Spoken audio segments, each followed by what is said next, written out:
Good morning. It's a good morning and we serve you breakfast. Not just any breakfast. Sizzling helping. And there's much more on offer on GTV breakfast. So what's your pleasure than Votrasia at that time of the morning? You want it served buffet style, complimentary breakfast, On-site restaurant, or room service? we've got you covered. From Monday to Friday at 6 a.m. With a trusted team. So never skip breakfast. On GTV breakfast. Good morning, my neighbors! Good morning. Good morning. Good morning. It's a good morning and we serve you breakfast. Not just any breakfast. Sizzling helping. And there's much more on offer on GTV breakfast. So what's your pleasure than Votrasia at that time of the morning? You want it served buffet style, complimentary breakfast, On-site restaurant, or room service? we've got you covered. From Monday to Friday at 6 a.m. With a trusted team. So never skip breakfast. On GTV breakfast. Good morning, my neighbors! Good morning. Good morning. Good morning. It's a good morning and we serve you breakfast. Not just any breakfast. Sizzling helping. And there's much more on offer on GTV breakfast. So what's your pleasure than Votrasia at that time of the morning? You want it served buffet style, complimentary breakfast, On-site restaurant, or room service? we've got you covered. From Monday to Friday at 6 a.m. With a trusted team. So never skip breakfast. On GTV breakfast. Good morning, my neighbors! Good morning. Good morning. Good morning. It's a good morning and we serve you breakfast. Not just any breakfast. Sizzling helping. And there's much more on offer on GTV breakfast. So what's your pleasure than Votrasia at that time of the morning? You want it served buffet style, complimentary breakfast, On-site restaurant, or room service? we've got you covered. From Monday to Friday at 6 a.m. With a trusted team. So never skip breakfast. On GTV breakfast. Good morning, my neighbors! Good morning. Good morning. Good morning. It's a good morning and we serve you breakfast. Not just any breakfast. Sizzling helping. And there's much more on offer on GTV breakfast. So what's your pleasure than Votrasia at that time of the morning? You want it served buffet style, complimentary breakfast, On-site restaurant, or room service? we've got you covered. From Monday to Friday at 6 a.m. With a trusted team. So never skip breakfast. On GTV breakfast. Good morning, my neighbors! Good morning. Good morning. Good morning. It's a good morning and we serve you breakfast. Not just any breakfast. Sizzling helping. And there's much more on offer on GTV breakfast. So what's your pleasure than Votrasia at that time of the morning? You want it served buffet style, complimentary breakfast, On-site restaurant, or room service? we've got you covered. From Monday to Friday at 6 a.m. With a trusted team. So never skip breakfast. On GTV breakfast. Good morning, my neighbors! Good morning. Good morning. Good morning. It's a good morning and we serve you breakfast. Not just any breakfast. Sizzling helping. And there's much more on offer on GTV breakfast. So what's your pleasure than Votrasia at that time of the morning? You want it served buffet style, complimentary breakfast, On-site restaurant, or room service? we've got you covered. From Monday to Friday at 6 a.m. With a trusted team. So never skip breakfast. On GTV breakfast. Good morning, my neighbors! Good morning. So you can call it blush as well. So, Blush. but it's one of the new shades. I give up. You don't get it. You would say pink or something. Look, man, we just know red, Yellow, green, blue, blue, and brown, black, white. Simple colors. Oh, but you know pink. Come on. Well, pink is red and white. Need Jesus in your life. Amen. Good to have you here. This is Hashtag TV Breakfast, brought to you by Adonco Next Energy. Next level energy Next drink. level You see, energy you see, drink. because It's we the United drink. lost. It's the blush. It's the blush. It's because United Adonco lost. Next Level Energy Drink. We provide drinking water and shield acrylic paint. Welcome. Any thoughts on Owusu Bempah being returned to sales? Any thoughts on Champions League? 055-556-1034. That's our WhatsApp number. You can join us as well across our social media handles. We are streaming live on Facebook. We are streaming live on Twitter and also on YouTube. So follow our pages, like our content, and also share and send your comments to our WhatsApp line like Kaf said, because so much is going to be talked about on the social media trends today. You're wondering why I'm smiling? Yes, 3-0 is a bit much, but we're still here. It's still a bright morning. Chelsea people, they are the ones on top this Monday. They had a good start to their Champions League campaign, but me, any football game is a good enough game for me. I'm a football fan through and through. And so welcome to the breakfast table. This morning we'll be treating you to some wisdom nuggets. We'll update you on what's happening with regards to traffic. We'll keep an eye on the weather, and we'll also be monitoring situations as they happen across certain portions of the city and beyond. And you don't want to miss our convo on food safety. CAF will be having that sit down with experts to discuss how you can preserve your food and how you can keep it safe so that you do not get food poisoning or any of the other related ailments. And there's more to expect with the headlines when again CAF sits down with the team to analyze all the stories that made it to the front pages of the papers and inside the pages as well. The Minerals Commission will join us at 8 a.m. today, and we'll look at the health and safety regulations and other aspects of it also on the table today, and you don't want to miss all those conversations. When was the last time you had a full body massage? Don't remember. You don't remember. There are benefits. Okay. You can sleep better. Yes. when you, it relaxes you, doesn't it? Okay. And then, yeah. There are other benefits which you will find out. Okay. If you stick around. I would like to find out. Yeah, so stick around. When was the last time you had one? About 3 years ago. That was a long time ago. You need Yes, another one. I need another one. Make it happen. No, I go for professional full body massages. No. Go together.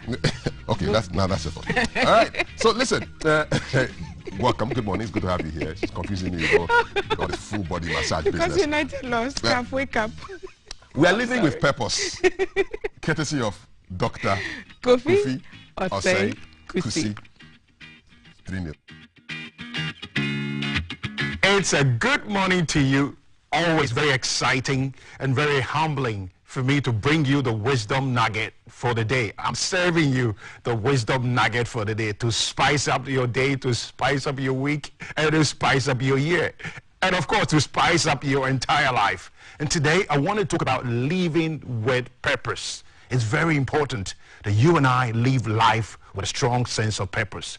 If we're going to live a meaningful life, it's only going to be because we are living with purpose. Purpose is the reason why a thing was made. Purpose is the reason why something exists. And of course, you and I exist with a purpose. The scientists tell us that before we came into this world, or before we were born, when dad and mom met, hundreds of millions of sperm cells were released by dad in order for one of them to fertilize the egg of your mom for you to become a baby. You know what? It means that before you were born, you were a winner already. You should never sit down and feel like you've lost everything in life. Even before you were born, there were hundreds of millions of human beings who wanted to come into the world. And guess who entered the world? It was you. You won. And so you're not here by accident. You are here by design. There's a reason why you are here. And it's so important that you discover that purpose. Where purpose is not known, abuse is inevitable. When you don't know why you exist, or when people don't know why something exists, they tend to abuse that specific thing. I heard something many years ago in the eastern region of Ghana that in those times, diamonds were so common that kids used to play chaskele and used to play, some sort of soccer with those stones, precious stones. Why? They didn't know the purpose of those gems. And many people are playing all kinds of games with their lives just because they don't know the purpose and the reason why they're here. I heard another one about a little girl who was asked by an elderly person, what would you do with your life if you know that you will not amount to anything? And the lady said, I will live my life anyway, anyhow. If I know that my life will not amount to anything, I will live my life anyway, anyhow. And then again, the same gentleman asked the lady, how will you live your life if you know that one day your decisions will affect the whole world? And she said, then I'm going to live my life thoughtfully and carefully. And this person was Queen Elizabeth. This young girl when they became one of the most influential people that ever lived. You know, when you know that your life is going to amount to something, when you know there is a reason why you are here, you have a whole different perspective to life. And today I'm here to challenge you as you go through your day, as you start your day, that you discover a sense of purpose for your life if you don't already have it. Now, number one way you're going to find out the sense of purpose for your life is to think about your gifts, your talents, and your passions. Your gifts, your talents, and your passions point you to your purpose. When you look at the giftings of something, when you look at what something can do, it gives you an indication of what a thing is supposed to perform wherever it is located. And so you need to dig deeper, think deeper about yourself. What are your gifts? What are your talents? What are the things you're good at? What are the things you do without sweat? What are the things you love to do? Think about it deeply. It will give you an idea of why you were born. Number two, if you want to discover your purpose in life, you need to look at the kind of problems that makes you angry. You know, there are certain things in society that everyone seems to be okay with it except you. Now, you have an incredible amount of anger when you see that particular problem. When I see problems with the youth, it hurts me. And that is why for many years I've been working with young people and I've run a foundation for the youth. When I think about leadership, when I think about the power of leadership, when I think about how people can develop themselves to have the capacity to lead organizations, to lead families, and to lead nations and corporate institutions, it's such a problem in my heart. And that is why I run a leadership institute. And so when you think about the problems that makes you angry in this world, with the problems around you, it may be filth, it may be lack of creativity, it may be young people on the streets without job. When you think about these things that makes you so angry, it gives you a clue to the purpose that you were born to fulfill. And so today I want to challenge you. Don't just pass through life. That is why another person said that the richest place on the face of the earth is where? The graveyard. Because the graveyard is the place where many people pass through this life and never fulfill the sense of purpose. They died with all the riches and the wealth and the intelligence and the ideas and the creativity that was in them. Don't be one of those people. You should live your life purposefully. Live life with a strong sense of purpose. Be passionate about finding your purpose today and then live to fulfill that purpose. Have the best of the day, have a purposeful day, and of course have a purposeful life. Living with Purpose, wisdom nugget for this morning from Dr. Kofi Osei-Kusi. And it takes us straight to our weather update, and we'll be back to do social media trends after. Let's see.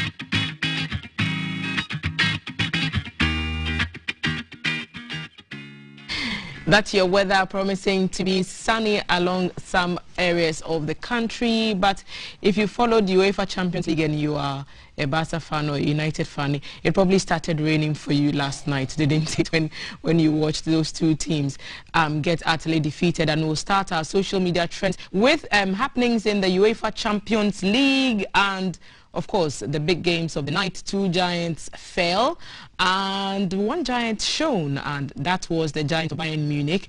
Much respect to the team. CAF.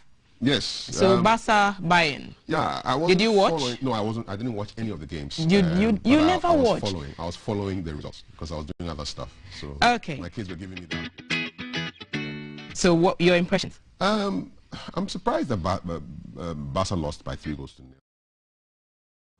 Because I thought they would do better. Yeah, okay. Even without Messi.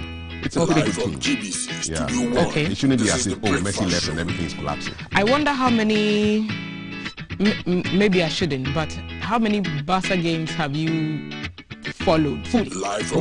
Well, I follow them when there are people who are interested in are playing. So if they are playing, when they're playing against Juve or whatever, or they're playing against Madrid, and there are some people, I follow Madrid too. So if, for the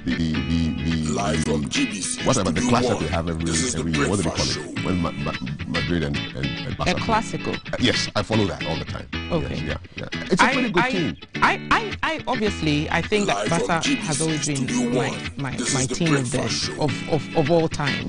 And watching the team play last night, the only thing that I was excited about was seeing all those young players come on and seeing the reaction of the crowd, Camp Nou coming alive because of the youngsters that are in the team. But it did not take away from the fact that that team was a pale shadow of itself. It is nowhere near the world-class team that won the last UEFA Champions League 7 years ago. And I think that and I'm saying this as a Barca fan, it would be delusional of us to think that with the kind of play that we put forward yesterday, that we could I would be surprised if, not surprised if we went beyond the group stages, but surprised if we progressed any further after we managed to wiggle our way out of the group stages, because I still think that there's a fair chance if Koeman is sacked, and I'm hoping that he will be sometime today. I'm hoping that coach goes. So Ronald Koeman, bye, I need you gone, because of all the things that have happened. And there's the 3 consecutive losses in a row that Barca has suffered at home. We lost 0-3 to Juventus, we lost 4-1 to PSG, and now we've lost 3-0 to Bayern Munich. Don't forget that 8-0 scoreline that we suffered last year in the UEFA Champions League. I mean, I could go on and on about Barca, but youngsters in the team, exceptional, but that the team is lackluster. We were outplayed and outpaced and outclassed, and the better team, the best team of the night won in the Barca and the Bayern game. Yeah, so probably a new generation of Xavis and Iniestas and Messis. And I think it will get a while to get the team, all the young players to get the gel that Iniesta, Xavi and Messi and Ronaldinho and co enjoyed. And this came after years of play. The only senior player we are seeing in that team is Gerard Piqué. And at his best, Gerard Piqué is not a Messi, and at his best, he's not an Iniesta. But he's a good player in his own right. But he's not the playmaker that will need to Ibahi.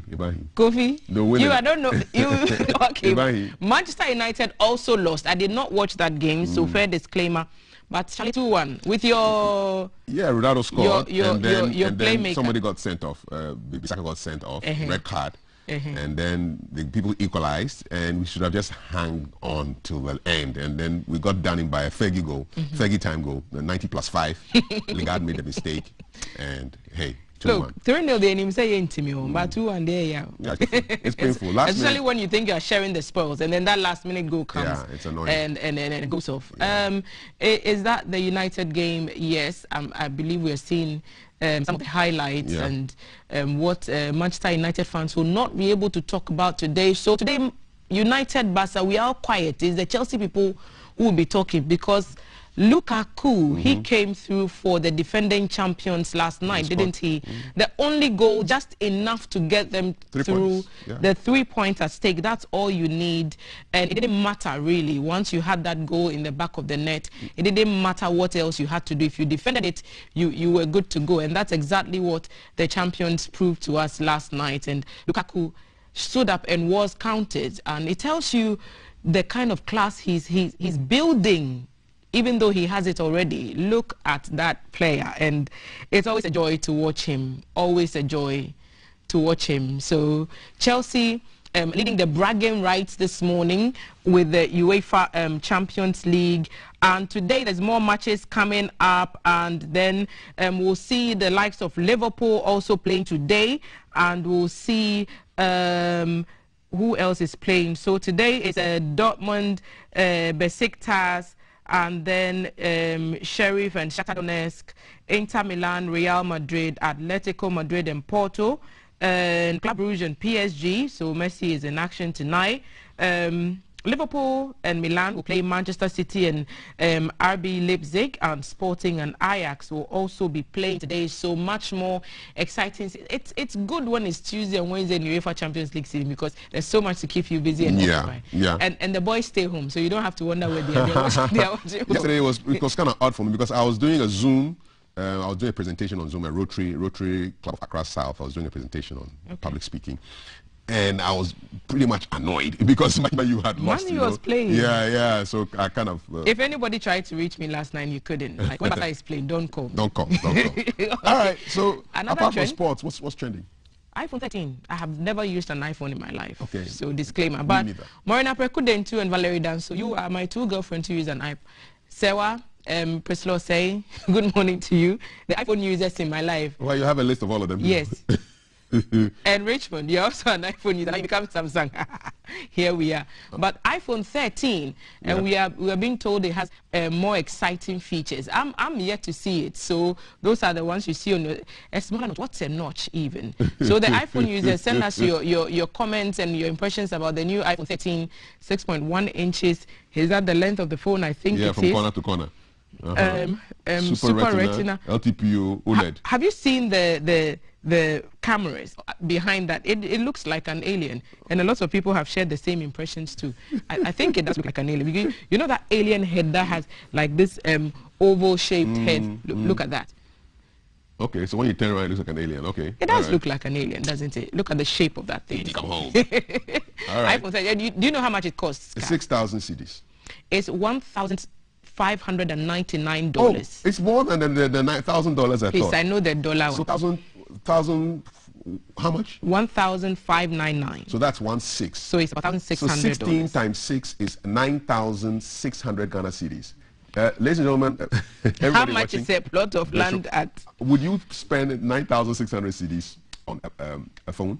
Yeah, I think people would, and as the iPhone series have proved, people spend loads of money on phones, and it's just for sometimes a very small upgrade. So it's just a slight change between one to another, and yet people would fork out thousands of CDs just to be on top of the iPhone game. And so send us your thoughts. Would you buy the iPhone 13? And that's it on your screen. Some of the tweets we have seen throughout the night. And what would you do with 9,600 CDs right now? Tell me. Because that's how much it costs. How much? 9,600 CDs. Oh yeah, getting a plot of land. Definitely so buying iPhone that. 13 is a plot in your pocket. A plot in your pocket. Anytime you ring, ding, that's a plot. Aptly put. It's how many? Aptly put. Plot a plot in your pocket. All so right. iPhone 13, someone said they have to sell a kidney before they don't sell your kidney. And it's funny how people think the iPhone 13 and the iPhone 12 are the same thing. So they are comparing you, for example, the shirt you're wearing now, and you have the exact same shirt in a box, but it has like a little tag on it, and that's the iPhone 13. So you're wearing that shirt, and you've literally bought another shirt only to get the tag difference. So iPhone 13 is on the market, and they've released the differences between that one and the iPhone 12. Tell us what you think about all these social media trends and your predictions for the UEFA Champions League matches coming up tonight. Your impressions about the matches you've seen so far. Our WhatsApp line is active 055-5561-034, 055-5561-034. If you come and tease me, you will chop block. One more trend, though. One more trend. It involves the General Overseer of the glorious Power Word Ministries. So the police have detained him after he went for treatment at the the man is sick and you're still doing these police people. And I've read comments from another of the prophets. I think they have a kind of a fraternity who is asking for mercy for Osubempa because he helped MPP to win elections. Really, I'm going to play the political card. And when he says he helped NPP to win the election by doing what? He has one vote. I have one vote. Respectfully, every politician from whichever quarters has one vote. Everybody has one vote. Support. spiritual support. You think God would get himself involved in it is God who appoints kings. Yeah. So he doesn't play to the gallery. He just makes his choice and we go with it. Whatever happens, I mean, I'm Christian enough to believe that if God did not decree it, it would not happen. And so if one thing does not happen, it's probably a matter of time. So let's not play politics with this.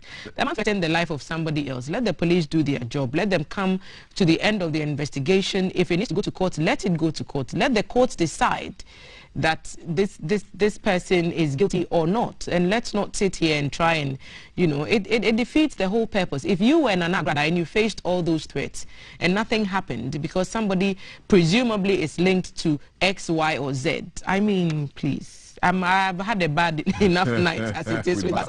Don't come and I'm going to ask my one question to end this trend. Men of God or gods of men? My answer is man of God. The man comes first, always. He's a man first, before anything else. Okay. So his colors, his manly colors will show. And it's only grace that makes us better, really. Where is she? It's only grace that makes us better, by the power of the Holy Spirit. Okay, if you believe in the power of the Holy Spirit. Grace, so grace I'm preaching to you this morning. If you're a Liverpool fan, you'll be very excited because so much more is happening later on tonight in the UEFA Champions League. We'll keep an eye. Tomorrow, I'm sure we'll be back and we'll talk about all the other scores. And then the outcomes of those plays that we would see. And Kaf, you have something to tell us about My Bet Africa? Yes, well, it's about. So did you know that you could play games and relieve that spirit of boredom in your life? Well, you want to join My Bet Africa now? Enter your bonus code. It's GTV. To play more games, virtual soccer, My Bet League, spins to win, drops to win, other exciting games, and you want to get 100% money back after a first bet that you place. Even if you lost it, that's what's going to happen to you. So you want to join the truly Ghanaian home of betting now, My Bet Africa, home of betting. All right, thank you. Home of bet, yes, and you'd want to get on that board. You enter the code GTV and you get a special discount. Exciting that you get your money back if you lose. So it's not like you go to bet on Barca and you've lost it, you know, that thing. It's a pain, but Charlie, Camp Nou, bloggers, keep your head up, Charlie. We are more than a club, so let's keep doing what we do. And when we return from this short break that we are just about to go on, we'll be talking about food and how you can keep your food safe. If you have questions, send them to us on our WhatsApp line 055-5561-034 or onto our social media handles. So look for Ghana Broadcasting Corporation on Facebook, look for us on Twitter and on Instagram, and we're also streaming on YouTube. So leave your comments there as well, and we'll read some of them out loud to our expert who sits down. And let us know what you think about all the stuff that we've spoken about already this morning and what your predictions are for tonight's games and beyond. We'll be right back with more. Stay with us. It's hashtag GTV Breakfast.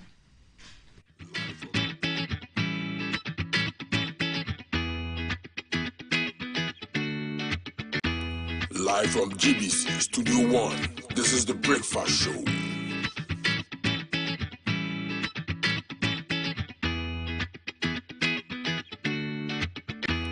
Live from GBC Studio 1, this is the Breakfast Show.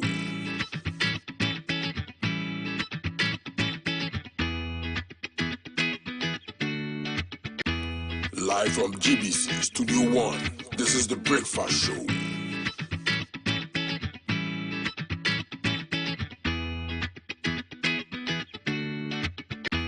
Live from GBC Studio 1, this is the Breakfast Show.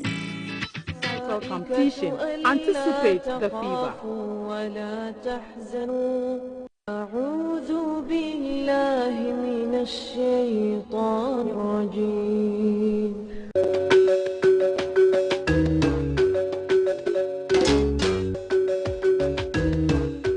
Across Africa, nations are beginning to trade among themselves like never before, creating the largest continental market the world has ever seen. On the Single African Market Program, we will show you how products, services, capital and people will be crossing barriers as the continent and its citizens embrace a single market in a sustainable manner for growth and development to meet targeted UN development goals. Congratulations, Your Excellency. Agriculture, manufacturing, aviation, maritime, mining, energy, tourism, technology and telecommunication, formal and informal trading, education, health, legal justice, financial and stock markets are all connecting in one African market. Get the latest update on all opportunities from the continent's trade house. Know the success stories and how challenges are being addressed. Africa is ready to trade among itself and the world. So are the people. The Single African Market is the voice of businesses that trumpets the vision of Africa everywhere. In association with the Government of Ghana, International Chamber of Commerce, Business for Peace Foundation, GIZ, UNECA, and UNDP. All new this July at this time on GTV.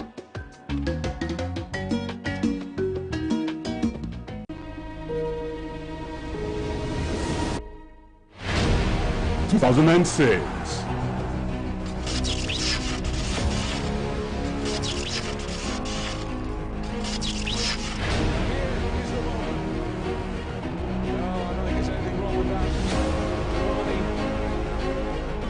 (2010).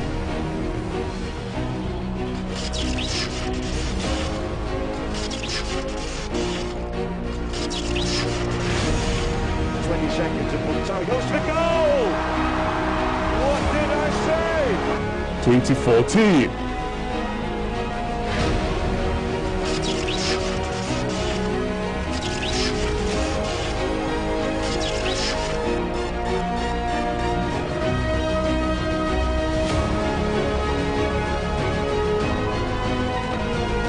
(2018).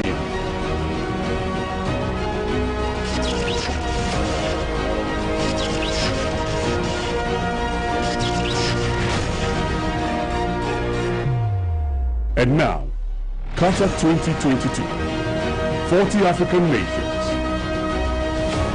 Who makes the top 5? Can Ghana make a slot? Ghana won! The USA won! Qatar 2022, the journey begins here on GTV Sports Plus. The legends live here. This program is proudly sponsored by betborrow.com.gh. Hisense, everyday prices for everyday people. Not play a smart game on guys soft today. Trust me, girl, they'll never respect you. I see boys they fear marriage. My brother, your woman is making use of your brain. Me, Mama V, now get us some chairman. Jimmy, Manisu Biaso, Besham, Nibiaso, Mama. Our repairs is here, buddy. Me okay. I don't give my number to strangers. I am sorry. I'm not a stranger. From now onwards, if you want to date at least 10. Smart game. Anywhere I rub it with girl, if I see your shadow, you go sit down. So now I don't need to catch feelings. Woman see the grace or something. Why you can't buy what 20 cities? See them 60 cities. You want to surprise me with the car, and then you ask me for 7,000 Ghana cedis. Bible say, "Okwasia." Any thing I mean, I say. I don't know this. Are you guys also the guys who work at the airport? Smart Game, a series directed and produced by Angie Michael, showing soon on GTV.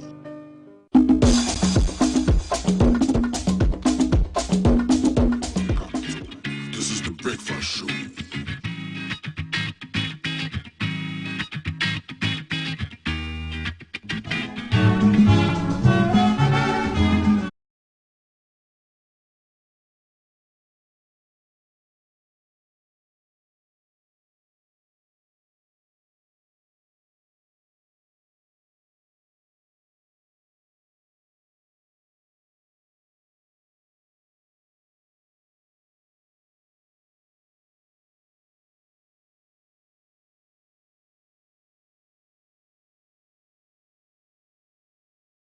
Great words from Kwame Nkrumah reminds me of the song by Peter Tosh. No matter where you come from, as long as you're a black man or woman or child, you're an African. true indeed. Welcome to GTV Breakfast. WhatsApp number 055-556-1034. Message from Seth Agbovi, watching us live from Adan, Greater Accra region. And you say PSG, Man City and Liverpool are winning today. We'll see about that when we come here tomorrow with our football expert, Thelma, to tell you whether you are right or wrong. What are you putting in your mouth this morning for breakfast? Are you sure of how safe it is? Do you even think about issues of food safety and the risks that you may be posing to yourself? My guest this morning to talk about food safety and preservation is the Chief Regulatory Officer and Head of the Food Enforcement Department of the Food and Drugs Authority, Mariah Lovelace Johnson. Good morning. Good morning. Good to have you here. Thank you. Most people put stuff in their mouth and not even think about it. Why is that dangerous? Thank you very much for the question. Well, why is that dangerous? You need to ensure that everything you eat is safe because it is going into you. And when it gets into you, it can cause harm. So you have to make sure that whatever you are eating is safe. It is dangerous because if you do not take care, whatever will get into you can cause you harm, you will get ill, and sometimes it is even fatal. What do you consider food that is safe for consumption? Basically, it is food that will not cause harm to the consumer if the food is taken in according to its intended purpose. So, if we are saying something is safe, you have to ensure that it doesn't have any things that we normally describe as biological hazards or chemical hazards or physical hazards. And when we say biological hazards, it has microorganisms or germs. For the layman, let's talk of germs and all that in the product. So when you eat the product, then at the end of the day, you're going to have some illness. Sometimes the chemical hazards, like maybe pesticide residues on vegetables, crops, and all of those. They have pesticides being sprayed on them. If care is not taken and it's overdone, you end up having more of the pesticide residues on. And for every product or every crop product, we have what we call the maximum residue limits for them. So a certain amount should not be exceeded. If you do have that, it can cause harm. These are all very technical things, and I do not expect the ordinary person in the street to be able to determine what the level of residue exactly, and microorganisms are. Who's responsible for this? Food and Drugs Authority. We are responsible. We have the mandate to ensure that food is safe for consumption. And so we carry that mandate out to the letter. So these things cannot be determined by a layman, especially the, let's say, what's the microbial level of it. But there are certain things you can do. When we get to things like the microorganisms or the germs in a product, well, you wouldn't know where a product is being produced from. Let's say if you have a can of a product, you can't tell whether the corned beef is safe or not. But there's something you can do. Check whether the expiry dates or the product has not expired or the best before date is still has not elapsed. So here you're looking at processed food. Process, we are coming to, yes. So when it comes to package, you will not be able to get to the factory. It's only FDA that goes to the industry, and FDA ensures that it is done well. Your role as a consumer is to ensure that the expiry date has not elapsed. You can also ensure that the product is not dented. The can is not dented, or is not bloated. It's not leaking. There are certain things you can do for yourself. You also have to ensure that you can read what is on. You can really tell the product, the name of the product as it were, and then you can tell the list of ingredients in the product. So there are certain things on there to that. Before a product is registered, the FDA ensures all that information is present on the can or on the product, so that exactly, and then you can make an informed decision when we are talking of, let's say, cooked foods and all of that, then again, you cannot get to the restaurant inside the kitchen to see what is happening. FDA will do that and give the restaurant or the eatery a food hygiene permit. So when you get there, you see your food hygiene permit. And when you find a food hygiene permit, it tells you that FDA is vouching for the safety of the food that is coming out of this kitchen. But Maria, this is a huge task. Yes, yes. I admit that you can check every eatery that is established. But what about the roadside wache seller, your favorite gobe seller? Does FDA go there and check to see that they are cooking food that is safe for us to eat? Yes, FDA in collaboration with the metropolitan, municipal and district assemblies. We do that as well. And we also do a lot of public education. You see, for them, we even tried licensing them. Apart from the various food handlers tests they do, they all have food handlers tests. They all have a medical certificate certifying them to be able to handle food or sell food. So that one has been done. And so then the Hausa Cocoa joint? Yes, if you go ask for the food handlers test, they do it every 6 months or a year, at least. Okay. At least a year they do. News to me. We'll check it out. I'll check out. And then we're even trying to license them too. But then you see the itinerant nature of their job makes it very difficult. One person produces somewhere in Ablekuma West Assembly, Municipal Assembly, and by the time, even if you are driving, you see them passing around Okaikwe. I mean, really getting them regulated that it was a bit challenging. So we do a lot of public education for them to really understand why they should do certain things, for them to understand food safety, for them to know that if they put something, let's say when it gets to, as we're talking about preservation of food, how do you preserve food? You have cooked the food. How are you going to ensure that the food is not going to cause harm to somebody? It may look good. It may look good, as you're saying, your favorite gobe and all of that. It may look good. It's not every food that causes harm that looks like a spoiled food. And that is one thing all consumers have to get clear. Those that really look even very good and are safe to say, maybe more dangerous. Okay. So I mean, let's look at, say, wache.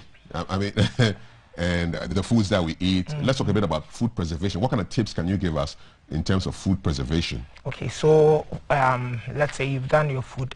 And basically, let me come from the microbiology point of view. We are dealing with microorganisms here when you talk of preservation. These are little living things, animals, that need food and water just like us to survive. And you do not want them to spoil your food.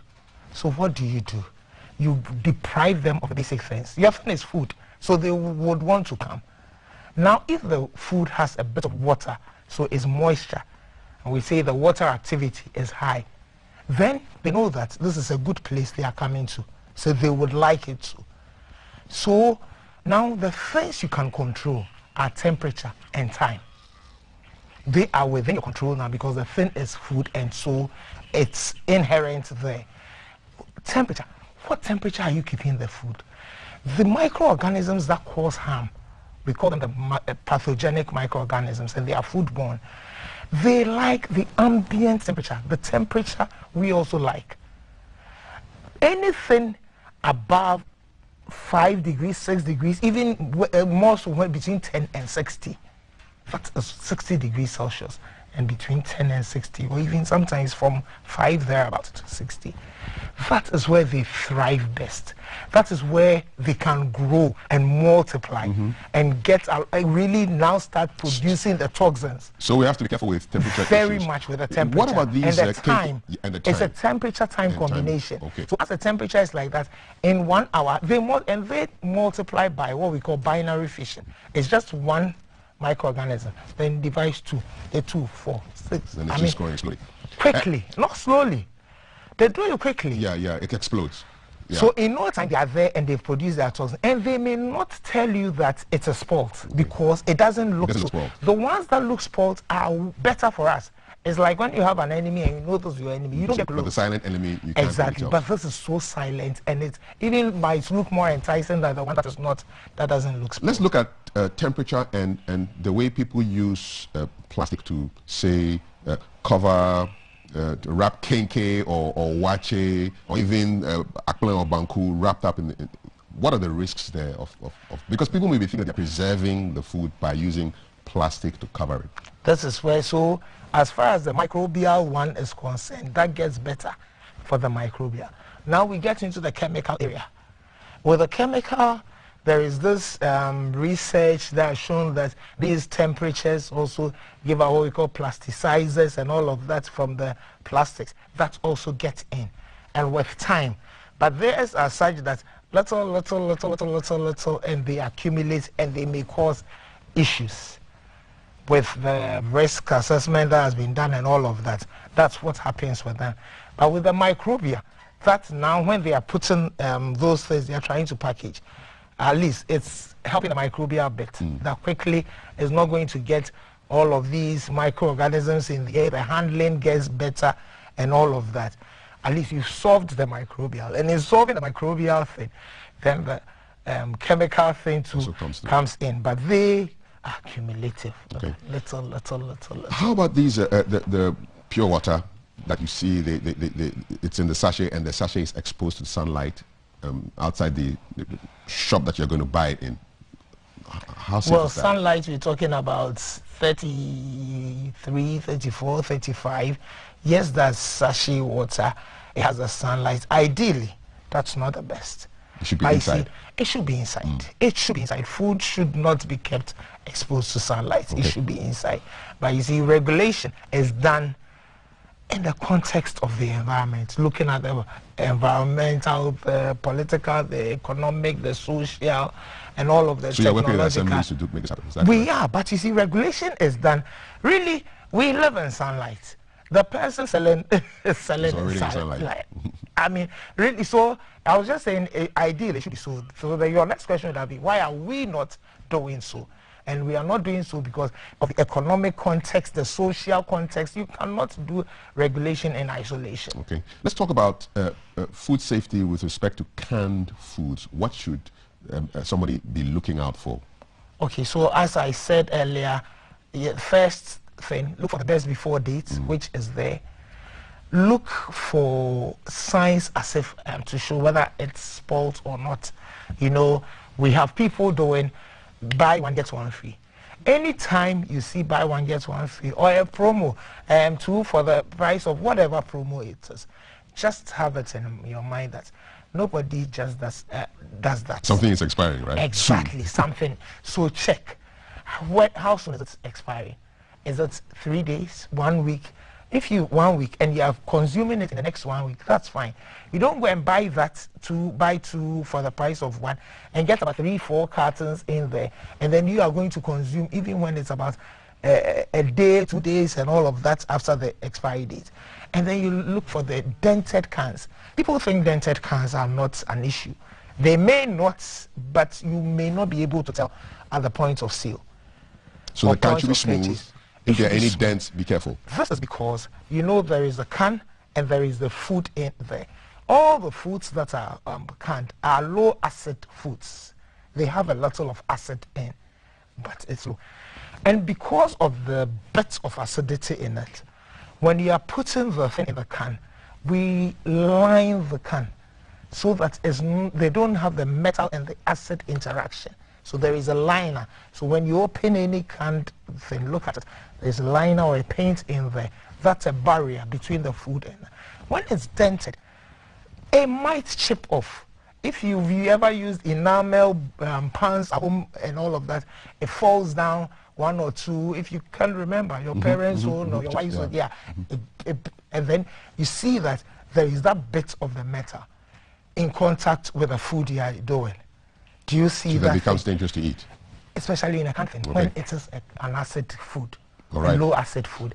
So that is why when it's chipped, you cannot tell whether it's chipped off or not, but you can tell it's dented. So play it safe, don't go for it. Thank you. Why would you use the money to do that? When you get in and you open and it's chipped, then are you going to throw it away?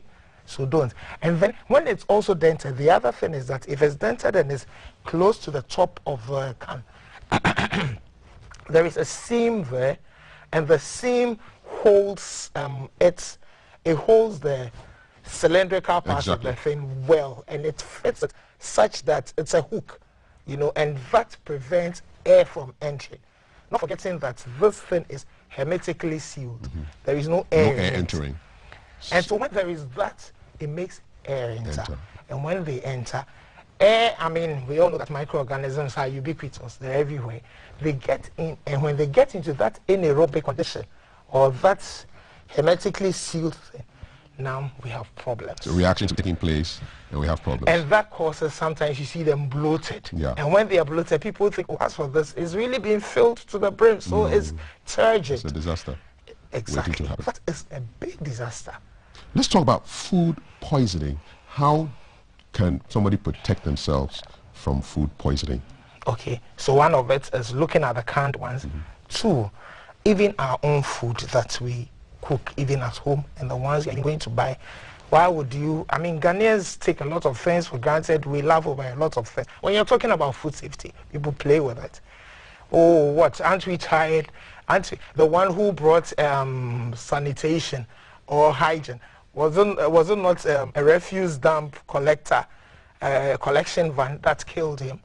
I mean, you've heard of it before. I mean, it's being spoken in tree and all of that. And they do not take it serious. We need to take it seriously. These are microorganisms looking for food and water. And you have it. Time-temperature combination.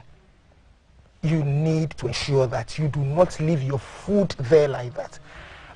When we were growing up, our grandmothers, our mothers told us, after you finish cooking, put the food down, let it cool. So somebody will cool the food. After it is cooled naturally, then you take it to the fridge or the freezer. That is bad. Because as I said earlier, the temperature that you leave the food at should not be one that the microorganisms like. If they like it, then you're really throwing an invitation to them. So ensure that it is not there at that temperature. So right from hot, you ensure you put them in small packs and start chilling them quickly. Start chilling them. So from the small packs, they get into refrigeration, they get frozen.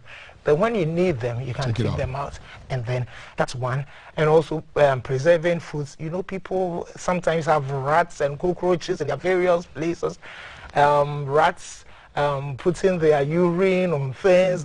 I mean, these people think they are domestic pests, but they are so nasty. Even nasty to the point that even housefly, they are so nasty.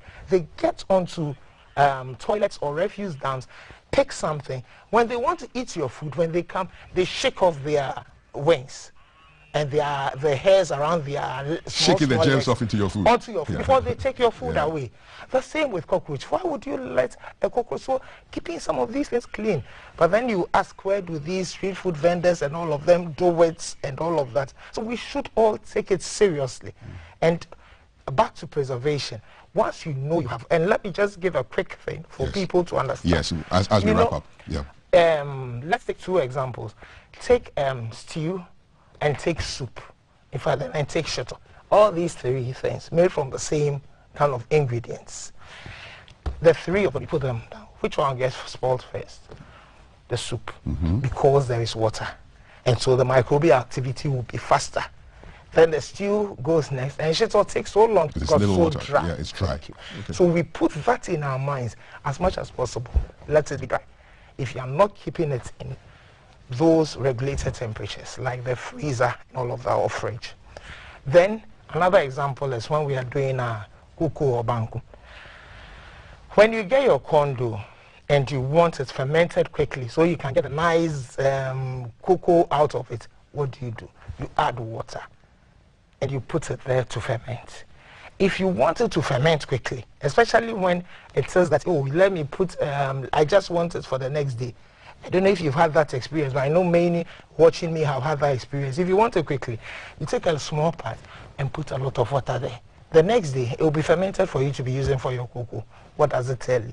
That once there is water, the microbial activity. Activity is faster. Faster. Okay. So let's try and keep those things dry. So people keeping Tom Brown and all of those things, you don't just leave it open for, and there is moisture in the air. Indeed. So let's try and keep things dry. Thank you so much. These are wonderful tips from Mariah Lovelace Johnson, Chief Regulatory Officer and Head of Food Enforcement Department, FDA. You can find the FDA online. Definitely, they're there, and then you can go get your information, because food is life, and don't get killed by what you put in your mouth. Mariah, thank you so much. You're welcome. This has been very, very useful, especially for a non-cook like me. I've learned a lot. Thanks a lot. Have a beautiful day. You're welcome. Same to you. Alrighty. This is hashtag GTV Breakfast. Comments coming in 055556-1034. And you say everybody should eat according to their blood groups to have the benefit of food. We'll probably have a food and blood group conversation later on. That's a Togwegana. Not every fruit or food is good for you depending on your blood group. That's an interesting food-related conversation. But thanks. And GTV Breakfast continues with a report by one of our men on the ground. I believe the location should be Farisco. Good morning.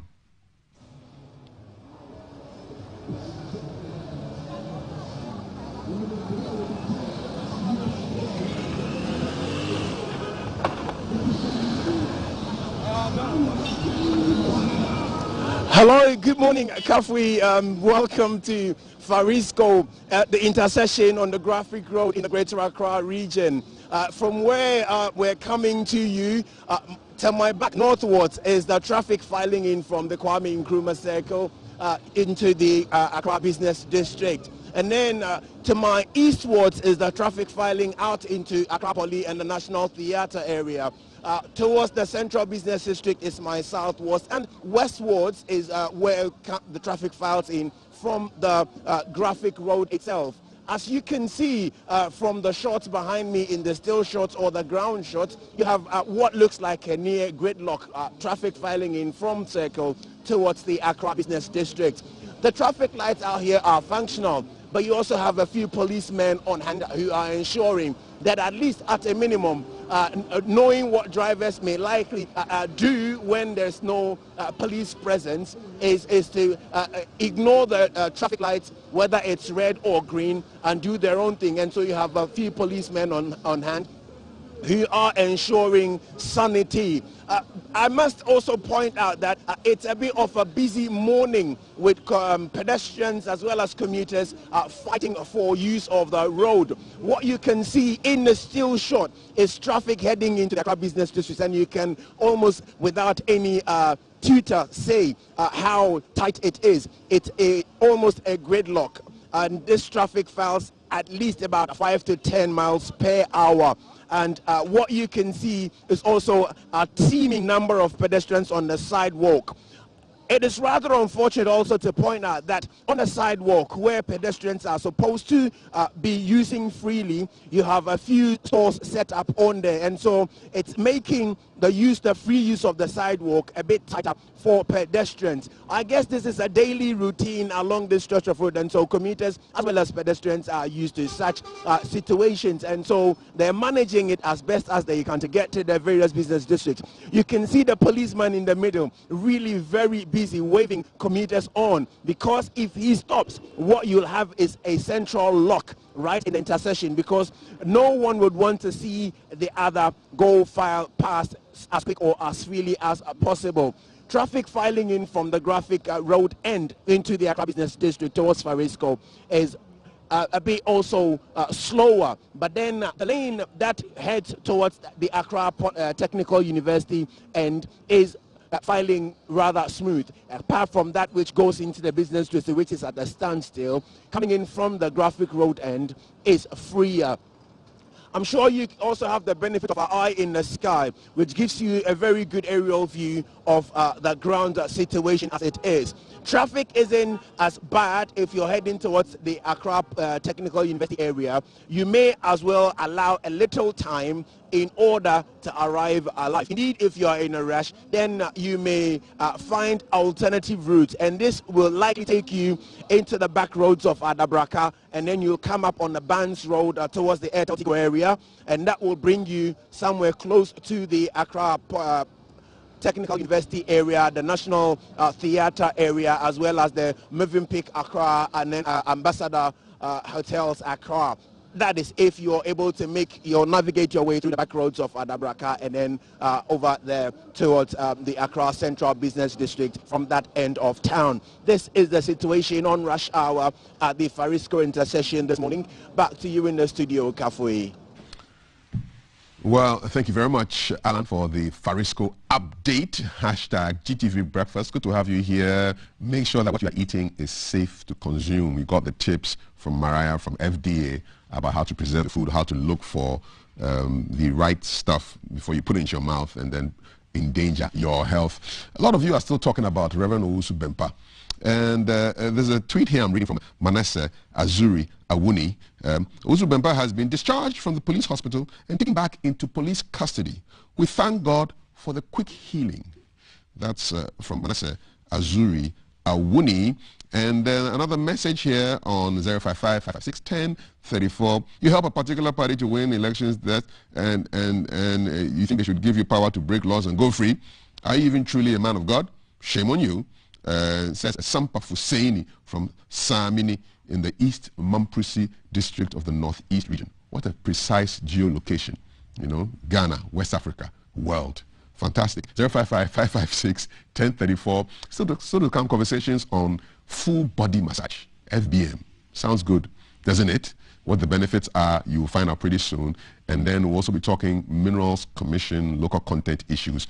We're going to take another report on the ground from my man and your man, Jay, who is checking out traffic situations somewhere in the Greater Accra region. Jay, good morning.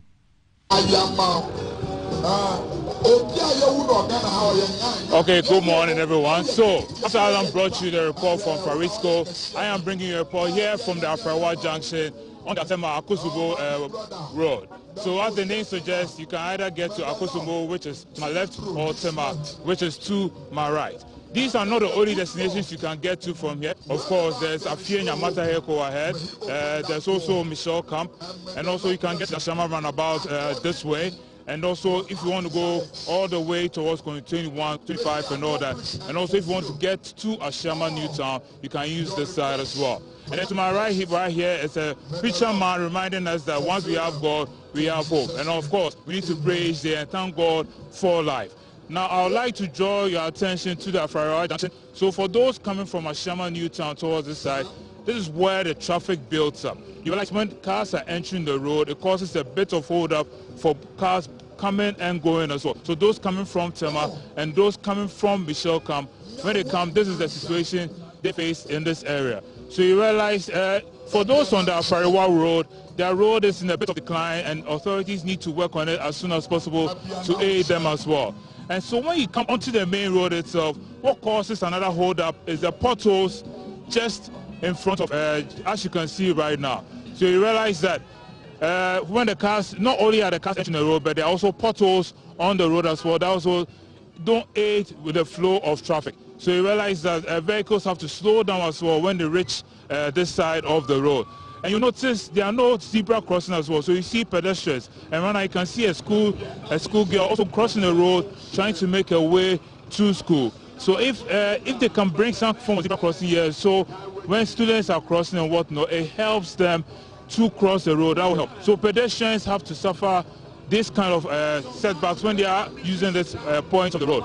And you realize for those coming from the Michelle Camp area, for instance, traffic is building up for them.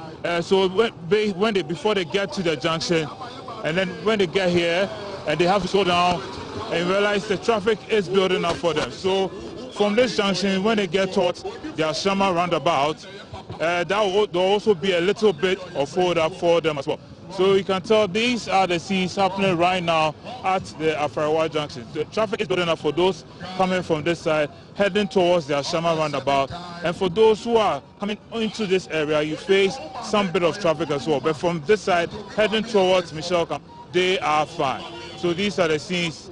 So these are the scenes at the moment. So if they can address the potholes and find some pedestrian crossing for pedestrians, that will help. Thank you so much. This has been the Rush Hour report from the Afarawa Junction. All right. Thank you very much for the report, Jay. I mean, when he started his report, I heard some loud preaching in the background, and I was wondering where he was. Some of these roadside pastors, I really can't understand them. Okay, so you have a microphone. So why are you screaming, really? You know, why are you screaming? Or maybe they are competing with the traffic, the noise pollution on the streets. Okay, well, we're going to be going for our headlines, big news stories. Police are in the news, Osmempa is in the news, Rastafarians are in the news, hair is in the news, and we'll be back in a short while with headlines. Don't go anywhere. This is GTV Breakfast. Our WhatsApp number is 055-556-1034. Let us know what's on your mind this beautiful Wednesday morning. Stay with us. Headlines coming up next. Live from GBC Studio 1, this is the Breakfast Show.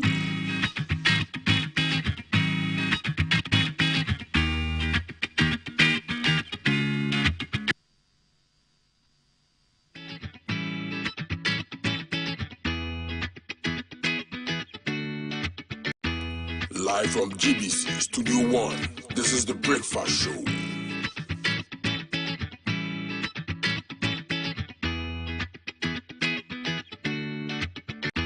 Live from GBC Studio 1, this is the Breakfast Show.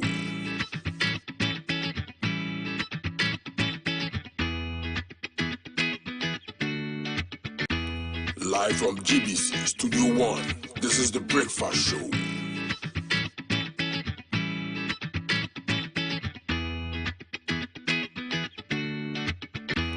Live from GBC Studio 1, this is the Breakfast Show.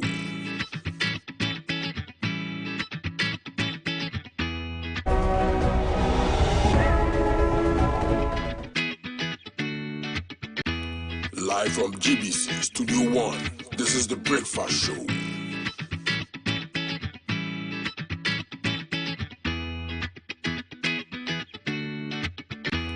Live from GBC Studio 1, this is the Breakfast Show.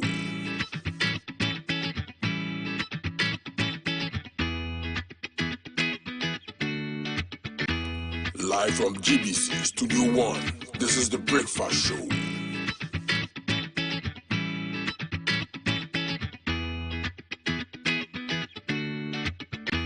Live from GBC Studio 1, this is the Breakfast Show.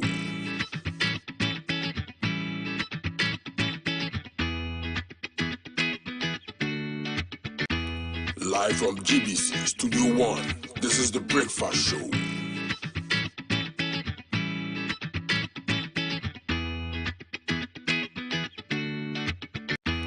Live from GBC Studio 1, this is the Breakfast Show.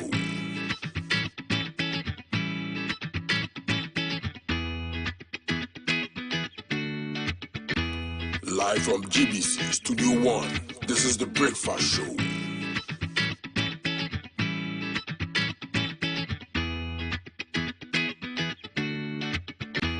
Live from GBC Studio 1, this is the Breakfast Show.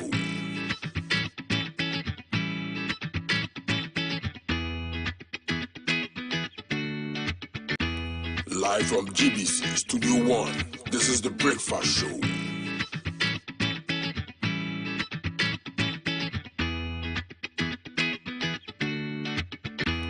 Live from GBC Studio 1, this is the Breakfast Show.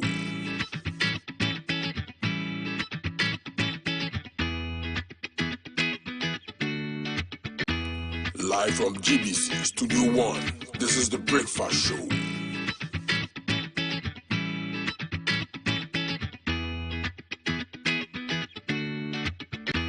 Live from GBC Studio 1, this is the Breakfast Show.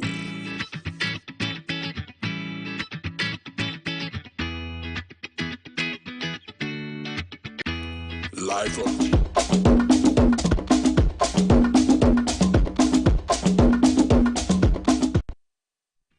coming live from the capital. This is the Breakfast Show.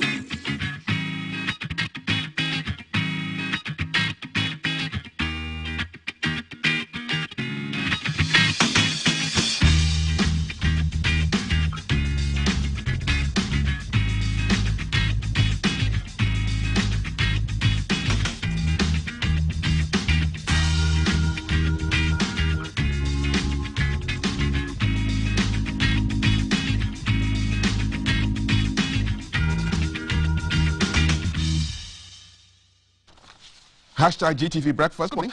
What are you having for breakfast today? Make sure it's safe, okay? Don't put any junk into your mouth and then start going to Osofos and Malans for prayers, all right? You have a power to control your health as well, all right? So, still to come, conversations on body massages and local content in mining. But for now, we're going into the headlines. My guests are Dr. Henry Kwabena Kokofu, Executive Director of the Environmental Protection Agency, and the Honorable MP for Wa West Constituency in the Upper West region, the Honorable Peter Lancheni Tobu, Superintendent, retired. Correct. Good to see you, gentlemen. Good to see you, my brother. Yes, indeed. So I have a lawyer and a former police officer / current MP here with me, also former MP as well. Let's go through the headlines quickly, and then I'll dive into the stories. I'll start with Ghanaian Times. Veep's mother laid to rest in Walwale. Full story on page 15. Position tourism to become lead contributor to economy, says Dr. Wao, the minister. President launches $6 billion aluminium projects to $60 billion aluminium projects to enable exploitation of country's bauxite. Police apologize for assault on journalists at Accra court. And let's commercialize we for foreign exchange, says a judge. Back page, we have something on combating modern slavery and measures to check corruption in the extractive industry. So that's at Ghanaian Times. Today's daily graphic looks at the Presidential Business Summit, Government and Private Sector Dialogue on Ghana Beyond Aid. Owusu Bempah saga, DJA condemns attack on journalists, and narcotic drugs not legalized, says NACOC. If you want to know what NACOC is, it's the National Narcotics Control Commission, NACOC. Yeah. The Finder has in the front page Ghana's economic fortunes enhanced. We've got a disbursement of 55 million cedis tourism industry fund. Starts this month. Good news for those of you who have applied for that money. Economy rebounding faster from COVID-19 impact than envisioned, says the president. And family accuses Yellow Krobo MCE of unlawfully seizing their land. The BNFT, Business and Financial Times, economy shows strong growth prospects. Moody's and S&P affirm credit rating. Tax evasion by professionals cause of poor domestic revenue. Oh, we're blaming the 60,000 professionals on this. As personal income tax sees 5-year consecutive decline. And government to also treat exceptional IMF SDR flows as appendix footnote, asks former Finance Minister Seth Tekbe. Good to have you all here, gentlemen. I think I want to start with let's start with tourism, okay? So Dr. Wao, on the front page of today's Ghanaian Times, is looking at the positioning of tourism to be a lead contributor to the economy. So the background is that the board of the Ghana Tourism Authority has been reconstituted, 11-member board so far in effect.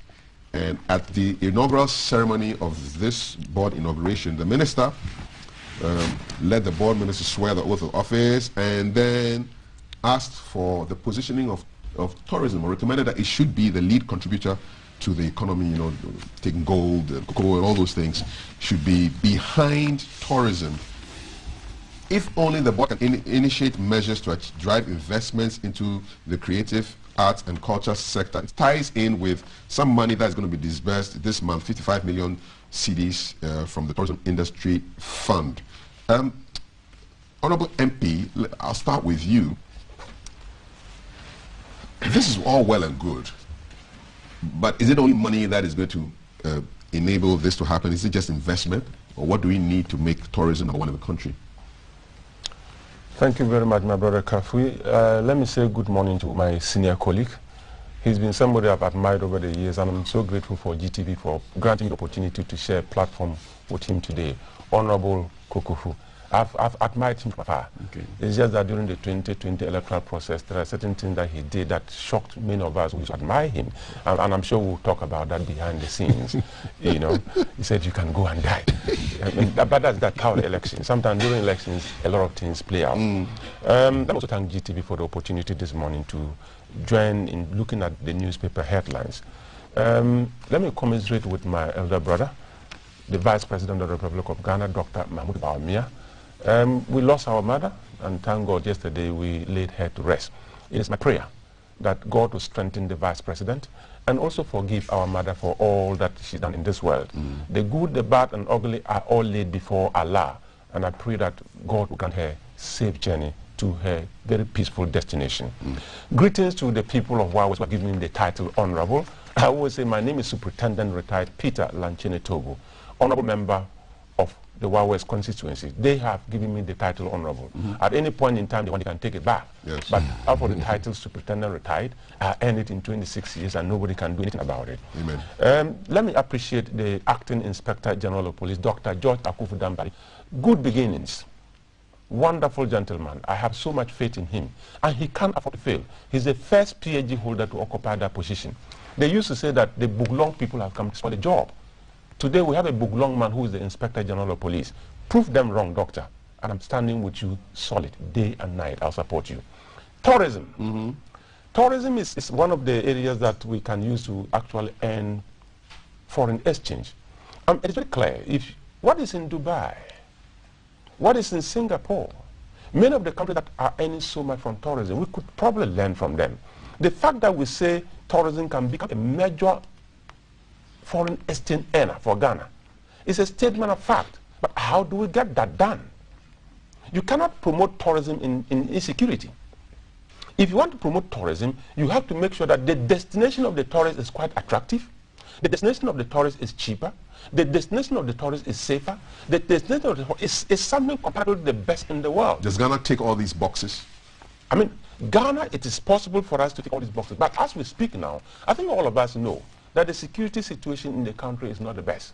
And that is why the Acting Inspector General of Police is in there with vigor to ensure that violent crime is reduced, to ensure that law and order is maintained, to ensure that all of us are equal before the law. If the laws in this country are made to work, all of us will be proud Ghanaians.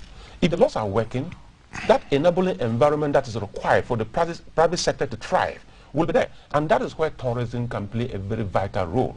If the private sector is not working well, you cannot promote tourism in an era of anarchy, in an era of fear of crime. Sometimes not even the crime.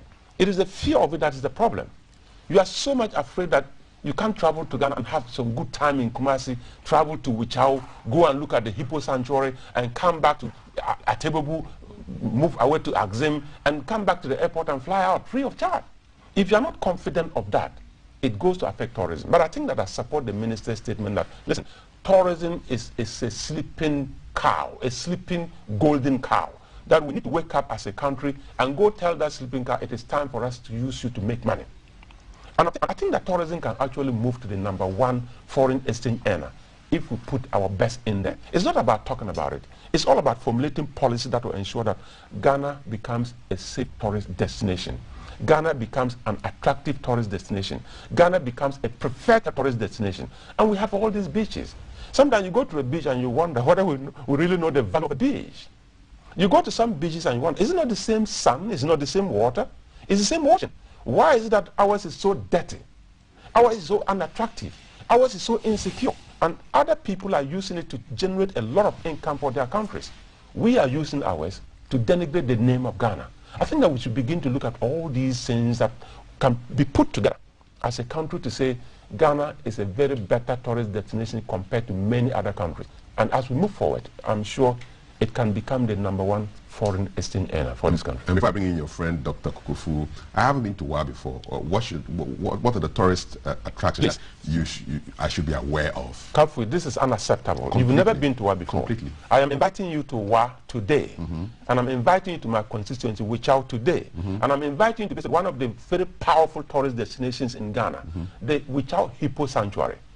and putting things together to see if we can develop that sanctuary to become one of the piece of centers to attract many tourists who will travel as far as to the Upper West region and go to Wichao, go to the hippo sanctuary, stay a week or two, and enjoy a lot of nightlife. So the hippos are your constituents? Oh yes, the hippos are in my constituency. Okay, that's a huge potential. Yeah, animal constituents. Oh yes, that is a huge potential.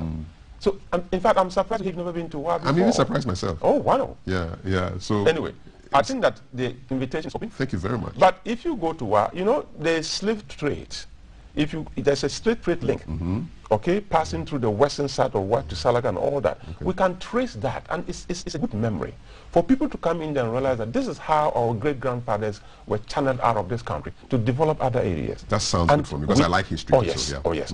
There is a lot of historical relics in the Upper West region, connecting from Burkina Faso down to the Savannah region, and you get into the Bunu East region, and it's a beautiful piece. You know, we have the Black Volta, a huge resource. If you get to the Black Volta and see what we can use it for, I'm sure that we can produce some of the best things that organic stuff that we can use to attract tourists into our country. I'm convinced you have sold the region and your constituency to me, so Wichao is on. And you know what? It's on. Come to Wa, and when you arrive in Wa, you want to believe that it's one of the most peaceful cities, a very beautiful city, and the people are so hospitable. When we talk about the hospitality of the Ghanaian, I'm sure that when you go to Wa, you begin to think that that's why it was created. Thank you very much. Most grateful. Honorable MP. And then now to Dr. Koko Fuso. We're looking at the tourism and the potential for it to become a #1 contributor to the economy. And your thoughts on this plan by Dr. Awal, Prime Minister? Yes, that's a good thing to say. And the Vice President, my brother just said so, lost a mother, and it's our mother. So we are all in mourning mood. However, we are also grateful to God for having given her 82 years of productive life well lived. If you're able to come to this world, produce children, serve your nation, country, to the extent that you can give us a Vice President in the person of Dr. Mahmoud Bawumia, then what else can God bestow unto you? So we pray that Almighty God, Allah, will continue to have mercy, even in her death, so she can have a very restful. Good morning to you. It's been a while. Yes. Yes, and I learned people were asking of me. Yes, we missed you. And the first time meeting my... Yes, he showed you love. You see the way you were smiling when you were your fans. Yes. When he was in service, I used to monitor him as well. Okay. Yes, and it's good. He's part of the parliamentary setup now. A very sharp departure from his professional point of view. So we are all watching how he will fare over there. And I know he's learning fast on the ropes. Good. The President of the Republic has indicated that we need to diversify the economy. I mean, we need to broaden our scope. We don't have to necessarily clinch on to the kind of economy that was bestowed onto us right from infancy as a nation. What he used to call the Gettysburg economy. If you are to depart from, one of the basic things is to diversify. And tourism had been a very key sector of the economy. And it's synonymous to culture. So we normally have tourism and culture ministry. Is it not the case? Yes. So the minister, a very experienced, renowned businessman, who has lots of experience behind him. I mean, when it comes to business thinking. So he knew what he was about.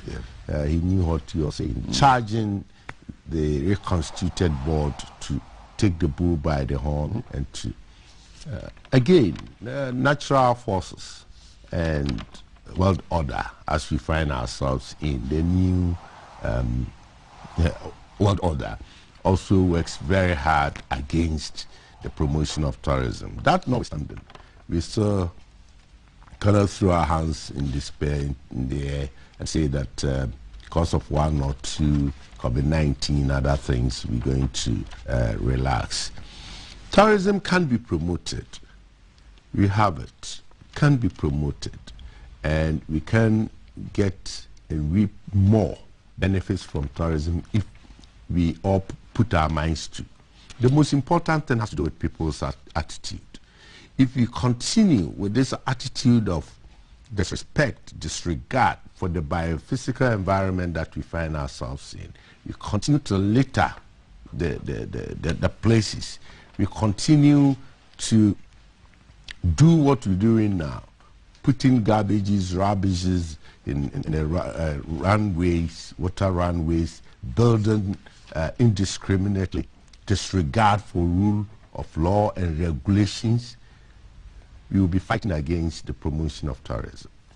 So the basic thing to do is to have the people come along with this notion of promoting tourism through attitudinal change, awareness creation, that what we do beyond the proverbial hospitality of the ordinary Ghanaian, we have got to do other things or stop doing some things that are inimical to the very environment that we find ourselves in. A cleaner, neat environment is #1 attraction for any individual to visit a place or not to visit that place. So that said, we can then also be looking at the various aspects of tourism. We have the religious tourism. Yes. Religion can be used to promote tourism to the point. Is that a benefit of, a future benefit of the cathedral? Well, you have said so. No, is it? I'm asking whether it, I haven't said so. I'm asking whether that's a benefit. You have said so. I have asked. On the Kanda motorway. Lawyer, I have asked. On the Kanda motorway, you see the beautiful edifice of our mosque. I mean, a very modern, magnificent structure. It can attract people to visit. I want to go to Ghana. I want to go and see that modern, beautiful mosque. So, on coming on board of a national cathedral, which I know by the grace of God, we shall fulfill that mandate. We shall fulfill that mission. That will add on to. Yamoussoukro, some years back, the late president of Ivory Coast, President Félix Obaye, built the Basilica. It became a center of attraction for the whole world. People trooped into Ivory Coast just to go and visit, go and view, go and see. You put it in his hometown. Well, and was criticized for it. Well, it was in Ivory Coast, in his hometown, and it remains in Ivory Coast. And he died and gone, but it is still there.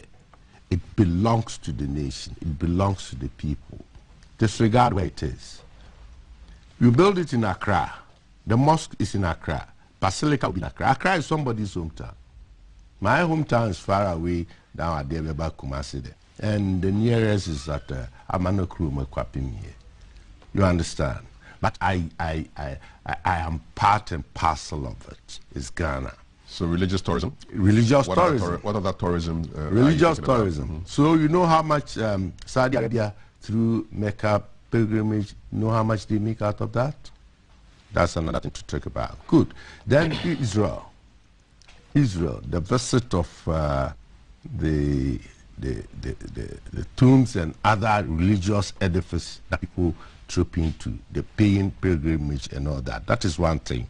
Then the culture of the people, which indeed defines our identity, our norms, what we do, the beauty of it, our traditional setup, particularly the chieftaincy aspect of it. And people will just want to come in and then enjoy and see. You remember the homecoming? That was 2019, and it was to be followed yearly. Then COVID struck. They will tell you the numbers, how much it was accrued in by way of these tourists coming in and trooping in. So the diaspora, Africans, Americans, Africans that find themselves everywhere in the world, who want to come back home, to come and reunite with the spirit of the African black man. And all that are informed and are driven by culture and norms, superstition. If you go to Ashanti region, there is a town called Kokofu. That's my name. And there in between is Kukufu, and then to Asumeja. In between, you call Asante Manso. It is believed and superstition has it that Asantes came from underground, from that place. So occasionally, and days of importance to the Asante calendar, the Otumfuo Menchias calendar, Otumfuo will have to be there, pour libation and all manner of things, and the culture, the beauty of it, the understanding, the thinking through. People troop in from far near to come and visit and see the place. And this is a sacred grove. So it feeds into ecotourism. That's where I'm coming to. Yes, indeed. Okay, yeah. Good. Our natural resource heritage. All right. Yes, it is there for us to look. So we have a lot of potential. A with lot tourism. of potentials. And it's in the even shrines, yes, shrines, and all that. They are all there. Stories around them to promote tourism. Awesome. Then we have, do you know we have medical tourism? Yes, I do. Yeah, medical tourism as well. So people will just come in and all that. And we had years back, we had this the herbalist, the pure herbalist one, not nowadays herbalist. TV herbalist. Well, I haven't said so. You was the TV herbalist. I mean, you can cure everything. Yeah, that was where we called them spiritual doctors or okay. Those days. Right. Yes, that too also served for a purpose. Okay. But the most important ones has to do with our natural resource heritage. Okay. The waterfalls, the forest. All right. You go to Odan, we have the largest trees. Suppose Wichao and all the animals, the plants. Yes, Mole National Park, Kakum, and all many more. All right. That remains untapped. The potential is huge. In all this, the minister is charging the board to find a very amicable way of bringing in the private sector. Private sector driven tourism approach will be the best for the nation. Okay. Policies, all right. Policies and directions, regulations remain solid. Okay. It will be a very good place to invest. Awesome. A lot of investment. Potential in tourism. What are your thoughts? 055-556 1034 headlines. We're looking at tourism and the potential for it to become a lead contributor to the economy. And my guests have expressed their views. I'd like to hear your views as well. Good morning. Ghana abounds in tourism attractions, but the main challenge is the state of infrastructure, especially access roads. When you visit Fantiakwa North, Begro has 6 waterfalls, 6 branched palm trees at Ahinkwasisi, natural tunnels at Efeyase, and the various shapes of rocks. This is Pope from La Paz letting us know what's happening as far as tourism is concerned. Keep them coming in. 055-556 1034. Government doesn't clean up, and we volunteering to clean the beaches too. We don't get support from the government, and those who are producing the plastics and the waste, which affects our beaches and makes the environment very, very unclean. This is from Togbe, Ghana. Okay, good. Let's move to another story here. So, Reverend Osu Bempah has been in the news for quite some time now.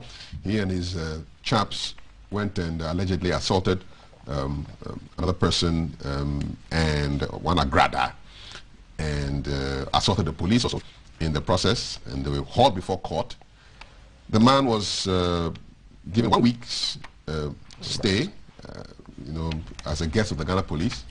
Ended up in the police hospital, but allegedly has been returned to cells. But the police assaulted the journalists who came to the court on Monday, and they have actually apologized for that action. But I just want to talk about the whole business of this man who is undergoing investigation right now, and there are calls for him to be treated with leniency. There are some claiming that he supported, added his talents to support the current party in power and we should be lenient and stuff like that. Others are also congratulating the IGP and the police for coming down hard on lawlessness. As a former police officer and now a member of parliament, what do you think about this whole Owusu Bempah issue? Thank you very much, Kafu. Before I go there, let me just quickly say that, you know, we talk about the fact that Ghana has a huge potential in the area of tourism. It is not just tourism alone. Ghana as a country has a huge potential in almost everything. What we lack as a country is capacity. What we lack as a country is the fact that we do not have the required attitude, we don't have the requisite skills, and we don't have the right knowledge put together to be able to push this country forward. It is the attitude of the Ghanaian that has been a challenge. I think that this Nyinahini bauxite was given to Ibrahim Mahama some time ago. I think the stories that followed you understand. Today we are going back to Nyinahini to mine bauxite because we believe that Ghana has a lot of bauxite. If we do have it. Ghana was created with a bauxite. But what are we doing? It's all our attitude. When you come to the police and then the Owusu Bempah issue, this is a prophet who sees what all of us sitting here cannot see. I don't know if my elder brother Dr. Kukufu, probably, with his association with pastor, he's becoming anointed a little. But the fact of the matter is that Prophet Owusu Bempah is a man of God. Nobody was there when God called him. But he says he's a man of God. So let's hold him so. And for you to be a man of God, you should be a good example for society. All of us look onto the gatekeepers. If the gatekeepers become corrupt, if the gatekeepers become violent, if the gatekeepers can go out there and threaten life, you threaten people with death. If you go out there and you are trying to become a source of insecurity for the nation, when you are supposed to be the one we should all be looking up to, let the law take its course. You know, I've always told people on many occasions, if you read the law, there is no portion in the law that says forgive. You can only see forgiveness in the Bible. You can only see forgiveness in the Quran. The law says, if you break the law, this is the punishment. You suffer the penalty thereof. So it doesn't matter who you are. The Constitution says all of us are equal before the law. And in that equality, who you are doesn't really matter. Are you the president? Are you a pastor, a bishop? Are you an ordinary person? Are you a street boy? All of us are equal under the law. So for the prophet, what he did, I've seen some threat of death charge. I've seen act tending to disturb the public peace. And the threat of death charge is a second-degree felony. What does that mean in simple English? In simple English, if he is found guilty, he can go in not more than 10 years. So the judge can say go in for 1 month. He can also say go in for 10 years. Right? With a misdemeanor, you can go in for not less than 3 years if he is found guilty. And here is the case. He is a pastor with a lot of following. And I've been reliably informed that he's so close to the president.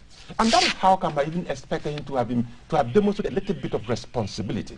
He ought to be more responsible. Really? He ought to show us that he's the anointed one. That even when you are so angry, pushed to the wall by the devil, your eyes will be wide open to say, this is a trick of the devil. I'm not going to fall for it. This is not the first time he's been involved in some altercations with people. Why do you think this time he's been arrested? Well, we have a new Inspector General of Police, who is the acting Inspector General of Police, Dr. Akufu Dampare. Somebody called me yesterday in a very dubious manner and said, hey, Dampare de Asembebo. And I said, what is the meaning of that? He said, how can Dr. Dampare direct that the president's pastor be arrested? I said, who is he? Is he above the law? Even the president himself is not above the law.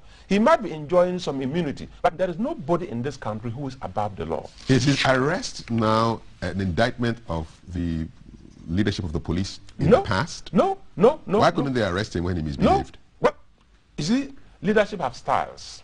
Everybody has a style of leadership. And everybody, you see, the fact is that when you are a leader, your character, your attitude influences the whole system. Dr. George Akufu Dampare as acting Inspector General of Police, we're all watching him. And this is someone who has gone out there to threaten life. He's threatening somebody that I am going to deal with you.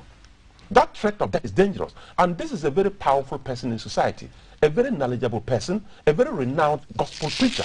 So if he goes to threaten somebody and you take it lightly, the next morning, Mami Agra will be found on the street dead. And I think that the police would have been taken to the gutters because the threat is public. So you have to do something about it. The police have taken steps to do what is right. And all we are looking at is that you see, the police can do the best that I can. If you go to the courts and the court does not work to expectation, you come back to zero. You come back to square one. That the effort of the police to bring sanity in the system has been frustrated by the courts. When you were a police officer, did you ever have the opportunity to arrest some big man in the society? And if you did, did you ever get pressure from other big men and say, Charlie, release the guy? It is our society that has been structured like that. Did it happen to you? Oh, yes, it happened to me. It happened to you. It is a society that has been structured like that, and that is what I was saying. We don't have the capacity to develop. What did you do? Look, when you put pressure on you, what did you do? I told my boss, this is what the law says. And you know, it is always very simple if you are a very smart detective. I was a detective for 14 years. If you are a very smart detective and the pressure comes on your boss, and he tried to transfer the pressure to you, what you do is right. You make a submission of the case and put it before your boss and say, these are the charges. This is what the man did, and these are the charges. And these are the ingredients that have been proven that, in fact, he can be found guilty by competent jurisdiction. So please, can you direct me as what to do? What did your boss do? He will tell you verbally, you know, we have to consider this. He's related to this, and there's so much pressure coming from left and right. I say, yes, sir. But please, you know, these things are not done verbally. I have made a submission. If you can direct me, release him. I'll go according to what you have directed. And he will never direct in writing for you to release, because he knows what the law is. So finally, you have to go to the court. And let the court say, oh, probably he's a first-time offender with all the mitigating factors. My brother, Honorable Kokopo, is here as a lawyer, he knows. They can go through all that and finally say, okay, probably you are discharged. And probably with a warning letter, or you are even acquitted and discharged, for whatever it is. But for the police, what I always ensure, and I want to preach that, every police officer to always be accountable to the law and to the people. Okay. So in your case, you write a letter to your superior. I wrote in the docket. Okay. These are the summaries, okay? And this is the conclusion. Please direct me. What you told me yesterday, in fact, that is verbal. I want it on paper. He will never put it on paper. Put yourself... No police officer will do that. Put yourself in the position of the IGP. Imagine if pressure is coming on him, right? Who would he write the letter to? Thank you so much. Right now, the IGP's position is very clear, because order from above can no longer work on him, because the case is now before the court. It's out of the remit of the police. They've arrested him. They prefer charges. They arraign him before competent jurisdiction. Whatever happens in the court is not the duty of the IGP. So now the pressure will be on the judge? The pressure will be on the judge. Yes, so we are watching what the judge will do. We are watching how the law will play out in court. But for me, I know that a remand, I was expecting him to be remanded into prison custody, not into police custody. Why? What's the difference? When you are remanded into prison custody, you are out of the remit of the police, and you go to prison to serve your remand period. And the prison officers will take care of you. I wonder you need to have a taste of the whole chain. Police have arrested you. The police are activators of the criminal justice system. They've taken you to the court.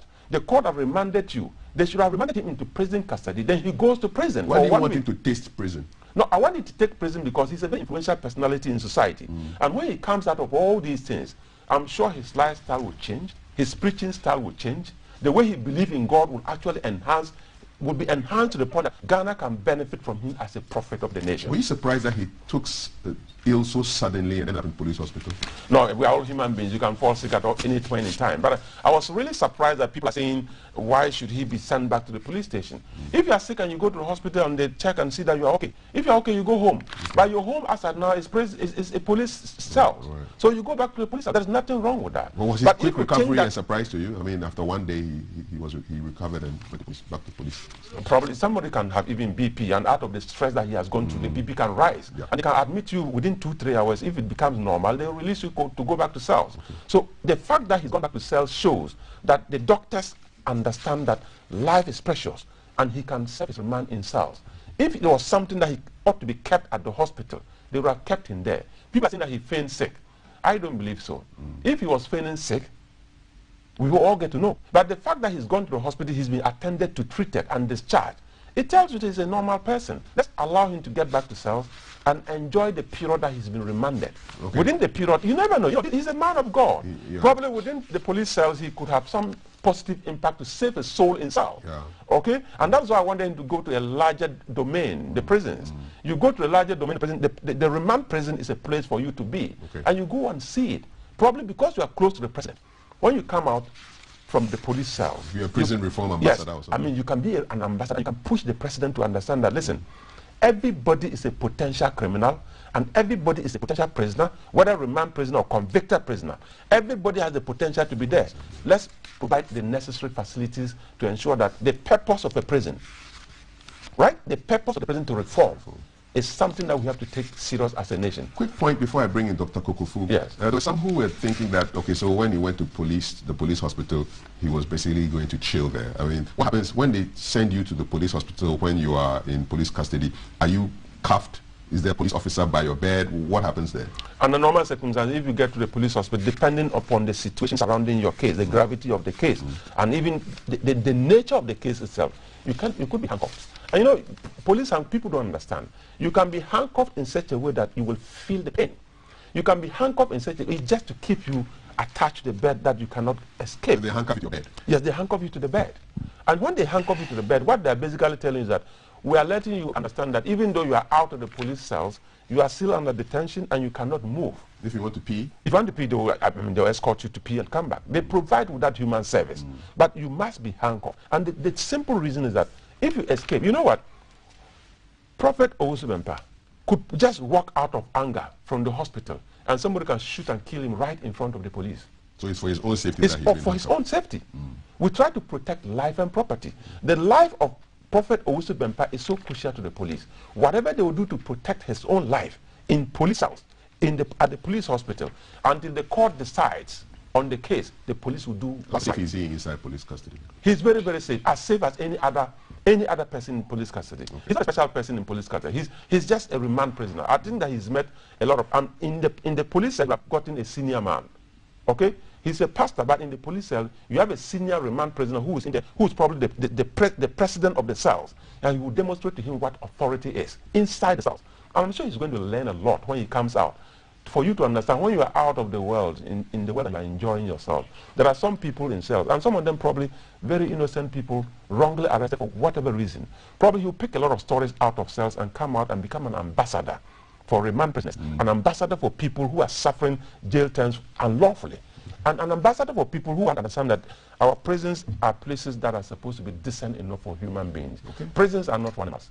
Our cells are not for animals. Not for animals, for human beings. For human beings. The law is no respecter. Exactly. Let's ensure that these places are decent enough for all of us. Okay. It could be your turn tomorrow. Yes. Wrongly or rightly. Dr. Kokofu, so is Reverend Owusu-Bempah embarrassing the MPP? We know how he is so closely linked with your party. Are you embarrassed by what is happening? Not really. It's just that I sympathize with him. Personally, I have a lot of respect for him, his person, and for what he stands for. I mean, but unfortunately, the law is not a respecter of persons. Perfect. That's an established fact. So once you brush up with the law enforcers has the right to go ahead with all that. The matter is before the court of competent jurisdiction. I wish him well. I wish him good morning, and I know that he will come out of this very strongly. Do you know him personally? Yes, I do. Why not? Okay. Have you visited him? We've met, we've discussed, we've done a whole lot of things. No, I mean he's in his new abode. No, it happened yesterday. Oh, he's been there for 2 days now. For 2 days now. Okay, I was in Kumasi. I came yesterday. So yes, I will visit him. There need be. MP said you can be arrested. You can find yourself in that situation, whether guilty or not guilty. Yeah. To start with, wrongful arrest. Yes, for some reasons or the other. So let's give them the benefit of the doubt and let's see how it goes. The matter is before court. And don't forget that the other person, the other party, had also had a share with the police some time ago. You remember? About a lady? Yeah. Yes. Okay. So you know her too? No, I don't. Okay. I don't, but I do know that he had some kind of brushes with the police. some time past. So let's see how it goes. Okay. Yeah. Some people say that he's the president's pastor. Is it true? You are the president's son. He is the president. My father is Victor Day. Until recently, he was saluting the president. Ask him. And I'm the president's son. Thank you so much. The president is the father of the nation. Everybody else, so far as I didn't ask about father, but I say, is he the pastor or the prophet of the president? Pastors, prophets, malams, sheikhs abound in this country. They are all subject to the authority of the president. Each and every one has the right to visit the president, has the right to go to the president, pray with him, discuss whatever it is. Yes, of course, his proximity maybe what is informing as the president, pastor, and all that. But the good thing is, it now tells all of us that the much touted things all around, that impunity of people closer to the powers that be goes scot-free, and that the police is made impotent and all that. What are they saying again? I've read somebody else also saying the MPP has betrayed him. What has MPP got to do with this? You haven't sprung him out yet? Someone, another pastor, putting it out there that MPP has betrayed him. Nigel Gazy, another of the prophets. Is it the way to go? So what is he impugning? Has MPP betrayed him? No, we're talking about law. Okay. The law is no respecter of MPP or NDC or CPP or KYZ. He's been a policeman. The law does not respect his capacity as the MP or that. Maybe that person is saying that the thing should not be allowed to go to court, because now it's in the court, it's out of the hands of the police, it's now in the hands of the judge. So who shouldn't have allowed it to go to court? Your people. God of mercy. So you wanted me to intrude into the work of the police? No, that's what the man is saying. We're just commenting on his point. So that is what he has been doing for some past years and past time. Okay. With some other governments. Some other party in government, he has been doing that. He has been influencing, and he's giving himself away. Yes, by his utterances, he's giving himself away. That he has been one of those people who have been gagging the police and not allowing them to do their work. The president has said on countless occasions that the police has duty to perform. So if at this instance the police is performing its duty, either you clap for them or you keep quiet. Are you clapping for the police now? Well, you don't introduce an aspect in there that may portray as if that you were expecting something else. Anyway, it's before court. The court will decide. Okay. But my heart is with him. Your heart is with him? Yes, I sympathize with him. Yeah. And as a lawyer, I may go in and join the legal team. Oh, okay. Yes, that's my job. Okay. And I'm trained to defend. I know one of your gentlemen is actually defending him right now. The name will come to mind. Gary Nimako? Gary Nimako is on the team. Gary is my brother, so I'll join Gary. Yes, that's not a big deal. For free? Pardon? For free? Is it pro bono? Of course. Yes, I'll do for pro bono, because there were times I was hungry. He bought me food. Oh, okay. Yes. When? I won't tell you. Okay, tell me the food at least. What did he buy for you? You know, we discussed about watches. Bempa watch, you got Bempa watch. Yes. Good one, with Talia and everything. Yes. Yes. Okay, all right. Just a quick one before I want to read a statement from the police. Yes, a quick correction. Yes. The police issued a statement apologizing to journalists. Yes. I think the police were not the ones who assaulted the journalists. No. Some supporters of Prophet Owusu Bempah tried to prevent the journalists from filming their pastor. And I think that there was an altercation. We're going to read that statement right now. And the police think that they should have done better in providing protection for journalists. And that is why they apologize. But the police did not assault the journalists. It's a great link you've given me to the statement from the police, because I want to now read, have the statement projected on the screen. So there's a statement from the Ghana police concerning journalists who were manhandled on the day that the prophet ended up in the court. I'm just going to read this for you. So it's dated 14th September. and which is when? Which is yesterday. So police apologized to the media. It has come to the attention of the police administration that yesterday, Monday, September 13th, some journalists were prevented from entering the courtroom during the arraignment of the head pastor of the Glorious Word Power Ministries International, Reverend Isaac Owusu Bempah, and 3 others. It has also been reported that some journalists were attacked and prevented from working at the court premises by some persons believed to be church members and supporters of the above accused persons. A team is currently studying the footage of the alleged assault of some of the journalists to identify the alleged perpetrators for immediate prosecution. We apologize unreservedly for this inconvenience and wish to give the assurance that journalists will be fully protected and allowed to do their work at all times, including the subsequent coverage of this case. We will continue to do everything possible to deepen the cordial police-media relationship. Signed, Kwesi Ofori, Assistant Commissioner of Police, Acting Director General, Public Affairs. And so that's the statement that was put out by the Ghana Police on this issue. Let me read your comments. I'm sure they're coming in. Yeah, just a minute. We do have time to deal with the aluminium project? Yes, that's the next one. Good. Don't worry. Good. So comments. Somebody is lauding your brilliance, MP Tobu, so that's it. Ghana wants people like you, but we talk like this and we don't put it into action. Do we fear God in Ghana? If yes, let's do the right thing. Please, put your comments down with your name and your number, so that, name and your location, so I know where you are sending us messages from. The current leadership of Ghana is not compared with this. It's better we should go back and submit ourselves to our colonial masters. We're never going to be recolonized again. Sorry, I disagree with that one. Yeah, I don't normally express my views, but that's for colonization. Yeah, no. I beg you. I beg you. So another one here. Okay, somebody was sending me a video of the good MP here. So thank you so much for your comments. 055-556-1034. Let's talk about bauxite. Let's talk about bauxite, baby. All right. So President launches 6 billion aluminium projects. Okay, interesting. Let's look at that right now. It's on the front page of today's Ghanaian Times. To enable exploitation of country's bauxite.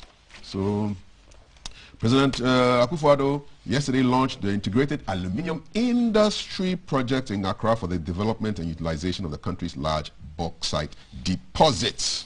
So there are 4 different phases, and the projects form part of a strategic plan to develop the country's aluminium industry. So the details are in today's Ghanaian Times, and stories abound in various papers for today. Honorable Tobu, so there was talk about bauxite, and we've heard in the past issues of plans to leverage our resources. Then there was the whole Ejapa brouhaha that boiled up last year, led to the agreement not being progressed. Now we have a president launching a 6 billion aluminium project. What worries you about this? Thank you very much. Bauxite is a natural resource that is gifted to Ghana by God. And it's among many other natural resources. I remember somewhere in 2016 or 2012, Dr. Pakusindum, he said, if Ghana has discovered oil, okay, and the exploration of the oil will lead to the development of Ghana, let's go for it. But if the exploration of the oil will lead to conflict and finally destruction of the country, let it remain there. It's been there for decades and centuries. We never explored it. We never explored it. And was that progressive? I mean, but what is it? If it is coming to be a curse, we don't need it. What he's basically saying is that let the attitude of the Ghanaian understand that what God has given us, we should use it to develop our country. We don't use it to create conflict. Bauxite, I like I call it the Kant Triangle Project. KAN, Chebi, Awaso, Nyinani, that triangle. Okay, that is what the president is trying to look at. He's looking at a $6 billion investment. And we tried with Sino-Hydro. Okay, the Chinese were coming to mine our bauxite. They say it wasn't a loan, it was a kind of a barter system. We want to give them our bauxite to get a lot of money, because we have the bauxite sitting down there. Do you agree with that? Right? No, I didn't agree, because very particularly when it had conflict with the environment. that our forest was going to be challenged. Many of us who are environmental conservationists were just saying, no, please, let's not destroy our natural resources. Let's not destroy that forest in the name of mining bauxite. That project, I don't know how far it has gone. But for the president to be thinking about using bauxite towards the modernization of the Ghanaian economy, towards the modernization of the Gadget's-Bed economy. We've said this over the years. Dr. Kwame Nkrumah had a very powerful plan on this. Where did it end? He was overthrown, and the plan died. President Kufuor came in. President Rawlings came in. And today is His Excellency Nana Addo Dankwa Akufo-Addo. Let me make this correction. When you say President Nana Addo Dankwa Akufo-Addo, that should be enough. It is tautology for somebody to say His Excellency President Nana Addo Dankwa Akufo-Addo. If you use the president, you don't bring His Excellency. If you use His Excellency, you don't bring president. But today, we have the case that the president is saying, let's go back to basics. We have the diamond, we have the gold, we have the bauxite. Let's do something about our bauxite. Let's leverage on what God has given us to develop. Listen, what you are naturally gifted is not an anchor to development. The fact that you have gold, you have diamond, you have oil, you have timber will not make your country develop. And that is why for 64 years we are still going around the circle. That cycle of poverty must be broken. And for this to be broken, it will take the attitude of the Ghanaian, the intellect of the Ghanaian, the energy of the Ghanaian. For us to think through things, we need to think better than we've been doing before. Will your party support this move? This move? Yes. We are looking at what benefit will it be to the Ghanaian people. Which means no, you're not are you going to you see, this country can never develop without the private sector actually acting as the center, the engine of growth. If this is going to promote this private sector, and government is going to create that enabling environment. You see, President Obama was a seed sown on a very fertile soil in the United States of America, and he became president. If President Obama had been born in Ghana, I don't know what he would have ended up being. So it is the duty of government to create enabling environment for the private sector to thrive. And if they're able to do that, whether it is gold, whether it's diamond, whether it's timber, whatever, when the private sector is in there, millions of people will get employment. But if government is placing a hold on this and trying to make it a whole government business, sponsored by government, and to ensure that it is just the name of the president and his team who will get the credit, we will refer them back to the Tema Aluminium Cementing Factory. When it started, what has happened to it? The fact that, yes, it is that. I, for one, will support anything good government does. I don't care which party is in power, as long as it's good for the country, because when you do something good, the next government that is coming will have an anchor to build on. Okay, all right. So we are not going to just go against it because it is President Nana Akufo-Addo who's doing it. But I do understand that there is a lot of sloganeering in the system. So when you speak so well, it takes you time for you to believe whether it's going to come to pass. But this is a very good statement that I made. All right. Let me bring in Dr. Kokufu because time is our greatest enemy now. Dr. Kokufu, so bauxite is going to be exploited. There are 4 phases. It was launched yesterday. President, $6 billion aluminium project, aluminium project. Great news. You're excited. Yeah, thank you. Yes, environmental impact. Very much. Since you are an very much excited. I was there yesterday as one of the special guests. Courtesy Environmental Protection Agency. Yes. And I think by the time I finish, my brother will come out wholly and support the idea. Do it in 5 minutes. Yes, we're talking about integrated approach. And he said we've been doing this, that gold mining, bauxite, diamond and everything we've been mining before. Now, what is the differences? And in fixing the country, the president emphasizes an integrated approach towards the exploitation of this particular resources called bauxite. Getting in for bauxite, the raw ore, to refined to alumina, and then getting it onto a smelter to produce the final aluminium products. That will lead to the use of the normal aluminium products that we have in the system. The vehicle manufacturing industry is going to benefit, the roofing sheets and all that. So the chain? The chain, the value chain. This is the difference this time around. And since 1948 that we've gotten to know of this, the colonial masters, through Kaiser, Bako, Kusumo, Bako was, USA and all that. They built the Bako. The Bako is a smelter, a smeltering project, the smelting process. So they have been importing alumina to feed the factory since then, and it requires huge quantities of energy. So then they built the Akusumo Dam primarily to provide the needed. And Ghana's bauxite was left down there since 1948.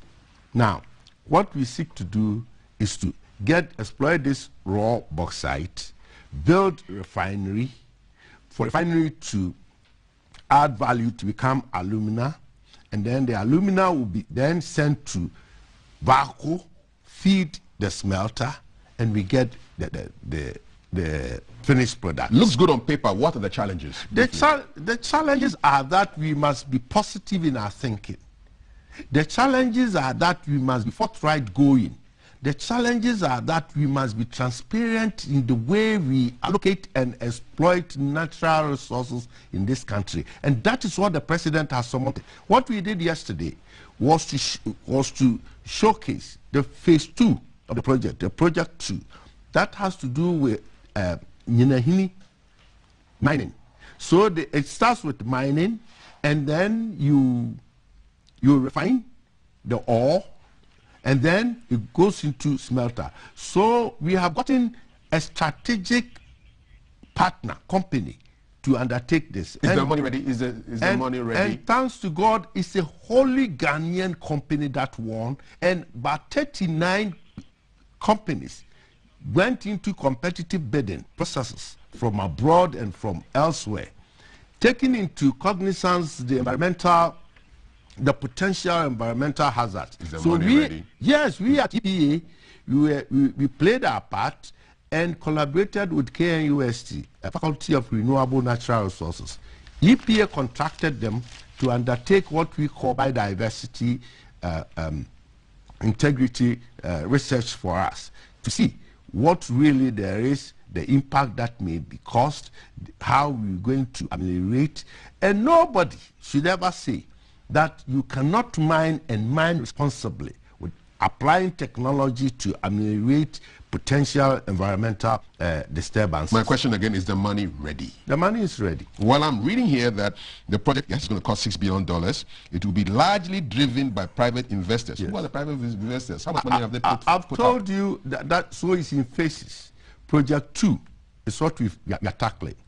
The company that won is called Rockshare International. Rockshare is a Ghanaian, wholly Ghanaian company. Do they have the money for project phase 2? They have.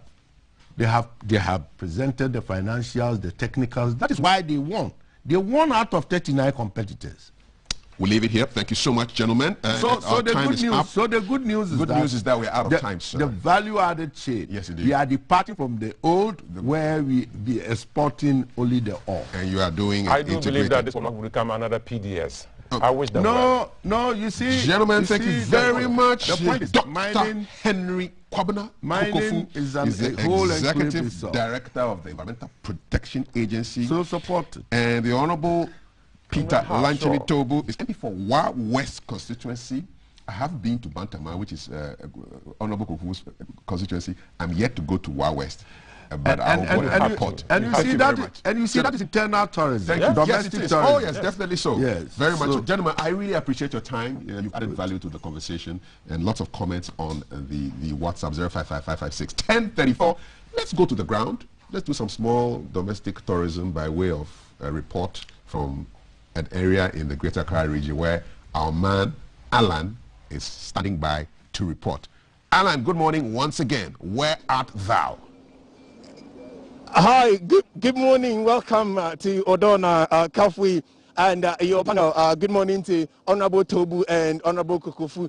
We're coming to you live from the Odo River near the Kwame Nkrumah Circle. We're located by the auto mechanical shops, and it is fascinating to realize that it's been pouring for the past 3 days and they have not experienced any floods yet. That is all thanks to the Odo River dredging exercise that's currently ongoing. It is really a very helpful one. Yesterday, my research team and I got caught up in the rain with them, monitoring the levels of the water, and we realized it rose and rose almost up to the brim, and it did not spill over. Why? because what causes the spillover has been collected out by the dredging or through the dredging exercise. It is, however, worrying also to note that human activity is making this an exercise in futility, because as many as they collect, they find their way back into the drains. You can see from the shots behind me somehow that a few of them are sitting at the edges, and we're told by the men who work along here that come the darkness or come this evening, all that you see sitting behind me will find their way back into the drain. And this, when the drains come down again, will likely cause a spillover and the whole place will get flooded.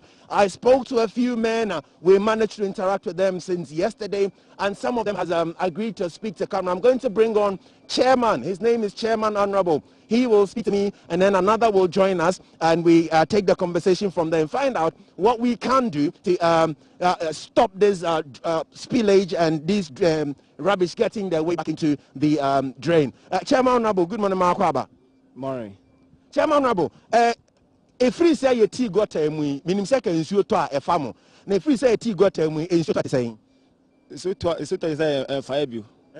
Fire view. Into moon farm car, no. Now, a be say a murana mudiagu a yinano hano, and a ma a banasa in soon a yiri family. Me Patricia me camera no mama nakasa and me so nyiri fam then na waka for nra na mudigu ebola no gota na no and ya bo fa so ba me boy ya kan running na mo yin fi no my this thing o my we box about me ade isabi running na gum yen pa this thing yen pa rabia we odra no bio una wodu hu asi yourself ba ya adwuma wa ha enso assemblyman wa ha e da ni nkita hu de wo ni assemblyman tem se de ba ya wo ya adwuma go ya adwuma hunu asem nka me nim no bo de me nim no bo da ya we miss me chama adwo za adwo nchera me che me da say ma ene ma me nya kwan na afi me ma mira emra mu na afi mira wada ma wo so tebe me kakra wa ha ye di nko ma me hu se nka anamon bi ho ayetu a ebeboa yen ewo emura ene se bi oni a esisi gota no na oja won nan no anope dan ena pese Ghana na tiase yo kakra me kan afa gota nsuo no ho ne se mpempi no ansana gota ibeyire no na chese nsuo no ato afiri echechiri no ho a nsuo a eyiri odona no enye nsuo a etowo nkran because ye mo bi no matran ha che ye experience nyoma bebre na etoso mienu bola no ansana bola no ebefiri ha no em se aban for me task force a ebeboa bebre because assembly man no wa ha no eye dwuma pa efa bola no ho na fenso no etoso miensa eye railways bridge no if I say what the circle there no etoto railways and a graphic road bridge no ho if I dey form pa eno ka ho na yenya flood because I will share circle there na e be den say nsuo yira e be pim ansana nsuo no ebu afa so na railways there no nsuo no ye mape na epim a na afi asan asan nachi nti mesro aban say sa bridge ni no obobo made no ho ase obepegem e manso na time e flow so as you can hear, Mira has spoken. The source of this drain isn't only from the Kwame Nkrumah Circle running to the Graphic Road area. You can trace its source all the way through Achimota, even and beyond. And so it's explained that the rains or the amount of water collected through the drain is not what is collected only around this environment, but it comes all the way from upstream. It will be interesting also to note that certain steps can be taken to mitigate for why the rubbish gets collected at the edges of the drain. What can be done, from what they were telling us, is if there could be a barrier raised or a hedge fence raised 5 meters from the edge of the gutter, then no one having rubbish can throw it over the fence into the drain. And this will save them a great deal, because as you can see, the rains are with us, yet the water levels are so down, it would not spill over and get their workshops flooded. This is where they earn a living. And this has been Keep an Eye, coming to you live from the Odo River around the Odona Mechanical Workshops area.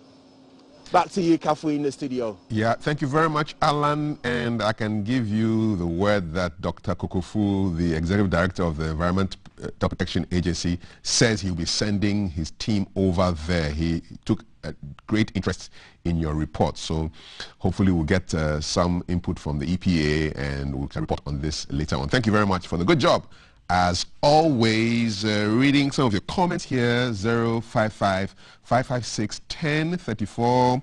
Coming up shortly, there'll be a conversation on occupational health and safety as enshrined in the Minerals and Mining Act, and we'll be talking about body massage as well. But a couple of comments. Okay. Kudos to your guests for doing intellectual submissions.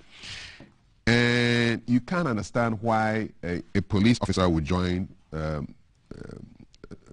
political party. Well, he didn't join as a police officer, Honorable Tubu. He resigned from the police. It was big news back then. And then he joined the party. You want to know whether he was a card-bearing member when he was in the police? I shall ask him that question when I meet him later and report back to you. 055-556-1034. You're all commenting about all manner of things. Owosu Bempah is on your mind. Bauxite is on your mind. On my mind right now is a trip to Ashaiman Newtown Junction.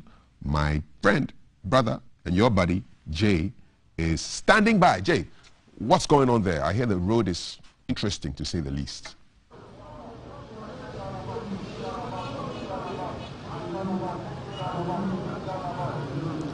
All right. Good morning once again, and welcome to Keep an Eye from the Ashaiman Newtown Junction, where you can witness scenes of some bit of chaos happening right now. So this morning we want to highlight the worsening road condition, road network in this area, and also to bring to help bring attention to this place so the authorities can come help the people here and road users in this part of town with the road network. So what happens is because the road isn't tarred and all that, you realize they've just graded it a bit. Well, drivers face a heck of a time when they reach this area. So for instance, those heading towards Afarawa, that road is quite terrible. It's filled with potholes, and I hear the drains network too is terrible as well. When it rains, the situation becomes terrible. So what you can see right now is for those coming from Ashaiman, when they get to this junction, they face a little bit of hold up. And you realize for those coming from Lebanon, Atadeku, Zenu areas, heading towards this place, it's only a single lane for them, but they've managed to make it 2 lanes. So for those in the oncoming side heading towards Lebanon, it makes it difficult for them to head towards their destination. So it's just a single lane, but look at what is happening right now. I'm sure it's a little bit of insanity right now. So what happens is with the road network, the way it is right now, it creates a lot of dust. And even where I'm standing at the moment, you can tell dust has accumulated for a while. And you can tell when it comes to health reasons, the situation isn't good at all. So at the moment, I have with me the assemblyman for the area, Kenneth Kudobo, who will come and help us address the situation, who will shed a bit more light about the situation. Good morning, sir, and welcome to Keep an Eye. Please, if you can mention your constituency for us. Good morning once again. I think this is Ashaiman municipality, precisely Newtown Junction to Afarawa Road. I am the assembly member for Moni Obanya electoral area. Our road network has been very bad for the past 4 years, and it is creating a lot of challenges for the people of Ashaiman. Not only Newtown Road to Afarawa, but almost all the roads we have, the principal roads, the inner roads are all bad. What is creating is that most of the people who sell along the streets are having challenge with especially the dust that accumulates on their items that they sell, especially food and other things. You could also see that some of the drains have also caved in, which makes the setting very difficult for the communicants. And hold on. So with the sellers along the side of the road, does that mean they lose customers because of the dust that comes onto their food items? Because of the dust, they lose a lot of customers, because nobody would want to come and buy foodstuffs that contain dust. In fact, and health challenges as well. You know, they sit alongside the road, sell their foodstuffs, and at the end, this dirt settle on their food, and they inhale some too as well. They go home and they have to incur another debt, go to hospital, then take care of themselves. So it looks as if economically they are losing. Economically, they are losing. I understand for drivers as well, using this side of the road, in terms of small costs that they incur, when they use this side, because of the maintenance they have to work on their vehicles, they also lose to mechanics and all that. So all these costs also go to the drivers as well. In fact, indeed, the drivers are complaining. Those who actually are not owning their own cars, they find it very difficult to make sales. According to them, as they drive on the roads, the parts of the car gets broken, and buying the parts and all those things make them not to be able to make their sales. Okay. Yes. So we are coming to the end of the conversation. At this point, I know you have made a number of appeals to your MCA, for instance. So if you can just speak to the authorities one more time so that they come to your aid and fix this road once and for all, that will help. So what would you like to say? Yeah, thank you very much. I think I remember some few weeks past, our honorable member questioned the road minister, Honorable Amakwata, and he stated by saying about 80 to 90% of the roads in Ashama are completed, which is very surprising. I don't know whether he himself has been here or it's just hearsay, but indeed the road state is very bad and we are calling on authority. We as an assembly member, we are on the floor discussing issue, pleading with the chief executive and then the urban roads authority to come and see to the maintenance of the road and fix it as well. Thank you so much, Honorable Kenneth. So he is the assembly member for the area who has been speaking to us about the situation here. So a lot of things happening. There are the drains are bad, the roads are bad, they petition the urban roads, they have petitioned the MCE, pleading that they come to their aid and fix this as quickly as possible. There are health challenges and there are road challenges as well. Drivers are asking what's the worth of their road worthy if they still ply this road for their daily work and daily food. So this has been Keep an Eye from the Ashama Newtown Junction here in Ashama. Back to you in the studios. Many thanks, Jay. And I'm just thinking about the food safety issues. I can imagine that all the food there will be coated with a fine layer of dust in those areas. Those places need asphalting really quick. Wrapping up headlines, just interesting headlines in the papers. Another food-related one. So swine fever outbreak in Bono region. 200 pigs in 7 farms have been killed. I sympathize with those farmers. And there's some football news here. Dr. Nyaho Tamaklo, former GFA chairman, politician, says 72 hours is too short a time to search for a good coach for the Black Stars. What do you think? And finally, Siki Akono, ex-Black Stars coach, is grateful to all. In a social media post, he tweeted, and I quote, "I'm grateful to His Excellency President Nana Addo Akufo-Addo, the Sports Ministry, my former boss, Kwesi Appiah, leadership of the GFA, colleagues I worked with, players and Ghanaians for the opportunity to serve. Wish the team all the best. Thank you, Ghana," end quote. Thank you for watching GTV Breakfast. Still to come, mining, conversations, and massage. I'm not going to get a massage, but we're just going to talk about it, all right? And later I'll go and get one. But you stay. 055-556-1034. That's our WhatsApp number. GTV Breakfast continues after this. Live from GBC Studio 1, this is The Breakfast Show.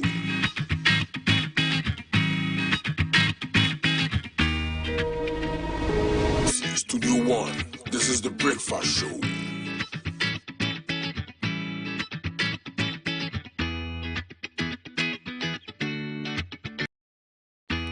Live from GBC Studio 1, this is The Breakfast Show.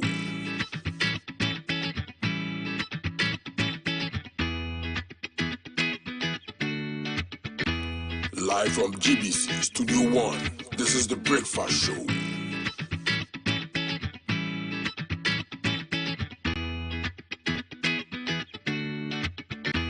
Live from GBC Studio 1, this is The Breakfast Show.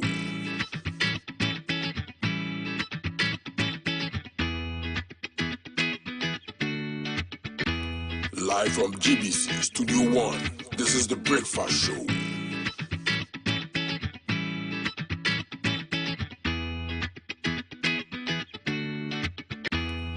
Live from GBC Studio 1, this is the Breakfast Show.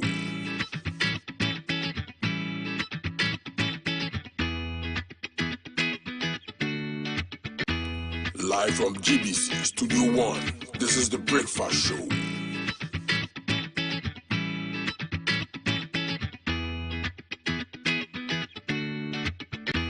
Live from GBC Studio 1, this is the Breakfast Show.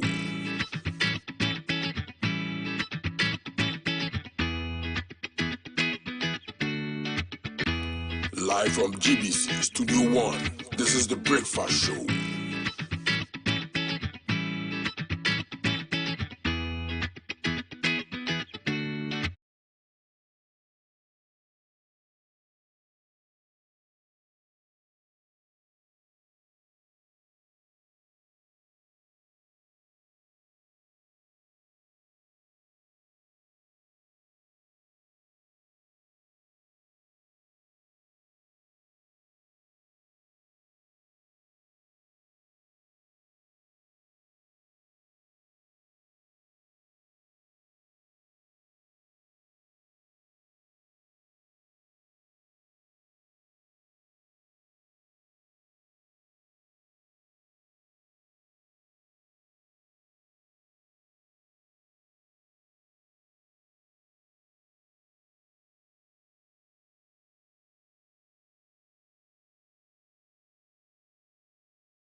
Live from GBC Studio 1, this is the Breakfast Show.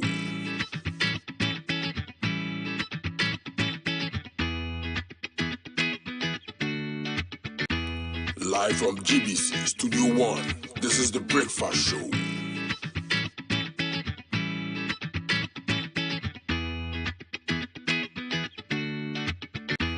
Live from GBC Studio 1, this is the Breakfast Show.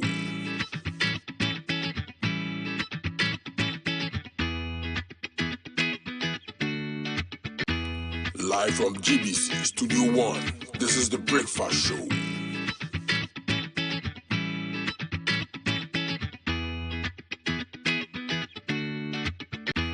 Live from GBC Studio 1, this is the Breakfast Show.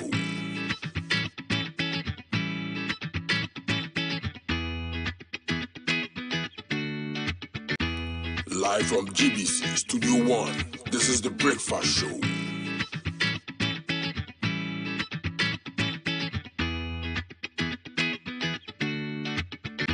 Live from GBC Studio 1, this is the Breakfast Show.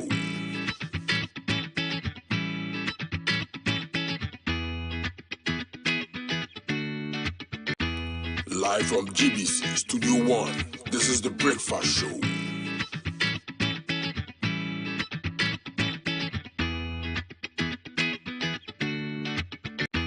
Live from GBC Studio 1, this is the Breakfast Show.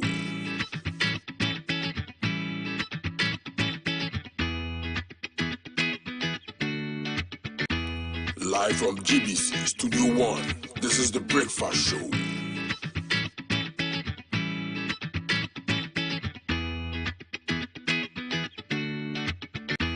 Live from GBC Studio 1, this is the... And in today's Time with the Minerals Commission, we are going to continue our discussion on the general administration of the minerals and mining. So that's the Health, Safety and Technical Regulation 2012, LI 2182. In last week's edition, we looked at occupational health and safety as enshrined in the Minerals and mining regulation, and we discussed the rationale for the regulation, the main causes of mine accidents, sanctions for non-compliance, and also measures put in place to reduce fatalities at mining sites. And once again, we are joined by Mr. John Amwenyi. He is Deputy Chief Inspector of Mines of the Minerals Commission, to look at other aspects of the LI 2182. Good morning, Mr. Amwenyi. Welcome once again. Good morning.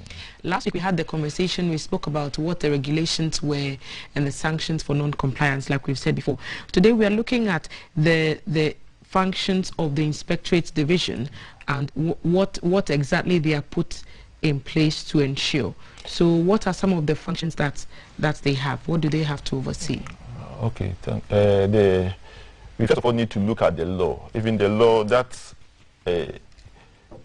gives out the functions. So if you look at the Minerals and the Mining Act 2006 at 703, 102 section spells out the functions of the Inspectorate Division of the Minerals Commission. So now we come to the functions of the Inspectorate Division. If you look at the Minerals and Mining Health, Safety and Technical Regulation 2012, Regulation 1, it states that Inspectorate Division shall exercise the powers and perform the functions specified under this regulation. So under this regulation means the LI 2182. And then with the supervision of the Minerals Commission shall ensure proper and effective implementation of the provisions of these regulations. So we are talking about the proper and effective implementation of these provisions, of these regulations. So in the nutshell, we need to properly ensure that these regulations are implemented. And then this is based on the supervision of the Minerals Commission. We will just start with the enforcement, because we are to enforce compliance of these regulations. That is the LI 2182 in the mining industry. We are also talking about the implementation. So this one also brought about the education. We need to educate the public, the citizenry, the mining industry on this particular regulations. And that's done by the Inspectorate Division? Yes, we do the sensitization workshops and then explain how these regulations works and then so on and so forth. So if you don't understand anything on the regulation, we just take our time and take people through the regulations. We also do investigation. We do investigation the sources and the causes of accidents in the mining industry to come out with the recommendations and the measures to prevent recurrence on such and then similar accidents in future. What we also do is that we also monitor the mines. We monitor the mines, the treatment practices, all to ensure that the wasteful mining and then wasteful treatment practices are not used in the mining industry. And then for so doing this, you are ensuring the judicious exploitation of country's mineral resources, which is one of the responsibilities of the Minerals Commission. Wasteful practices, when you say that, what exactly do you mean? You see, you look at the mining methods, and then some of the mines only do high grading. If I say they do high grading, they move in to just mine the rich ore, instead of just doing the waste, and then just come to the ore. They will just do. So the moment you start doing this thing, you just create a hang-up. And then this can just bring about a lot of accidents. And then also if you do high grading, normally you need to blend. You mine the low grade, you mine the high grades, and then you do the blending. But if you do the high grade alone, the low grade can, no one will just even prefer to do the mine the low grade alone. So taking the high and then just leaving the low, it also brings an issue. One other thing is the illegal mining activities. You see, they are rush in to do the mining. So they are even, whilst they are doing, they think people are chasing them. So they don't take their time to do proper mining. They are not using the mining methods. They are just moving the materials and so forth. And then this is a purely wasteful mining. And then even treatment, the recovery, they are getting even about 20% and so forth. So all these things, that is what we need to just look for the legal mining companies, because of our regulation aspect, and then because of the law, the LI2 and A2, we are able to regulate them. So we overcome the issue of the wasteful mining. But the illegal mining activities is the issue which is now a challenge to the commission. They are just finding a way to just solve that issue. We also direct in that manner in which explosives are transported, stored, and also used in the mining industry. So you see, the explosive can cause accidental detonation whilst on the road. So we just give the regulation spelled out how it should be transported. Even the speed, give the speed, the type of vehicle. The vehicle needs to be given a permit, and then so before a vehicle can just move explosive on our roads. So all these things are monitored by the Minerals Commission, that is the division of the Minerals Commission. We also look at ensure that the competent people are used in the mining industry. So for that matter, we normally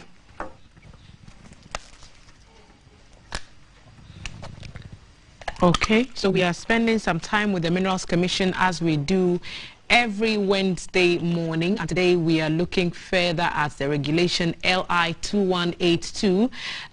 Deputy Chief Inspector of Mines, Mr. John Amwenyi, is here with me, and he's explaining the functions of the Inspectorate Division of the Minerals Commission. So if you've just joined us, that's what we are looking at. You can join the conversation. Our WhatsApp number 055-556134. Follow us on our social media handles.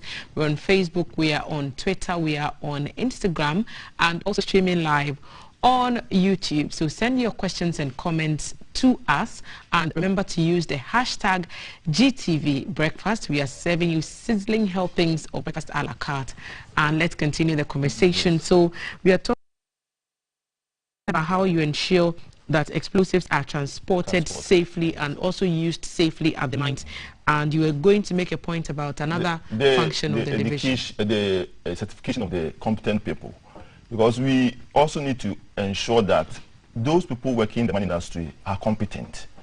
And then we use a means of examination. So we examine them.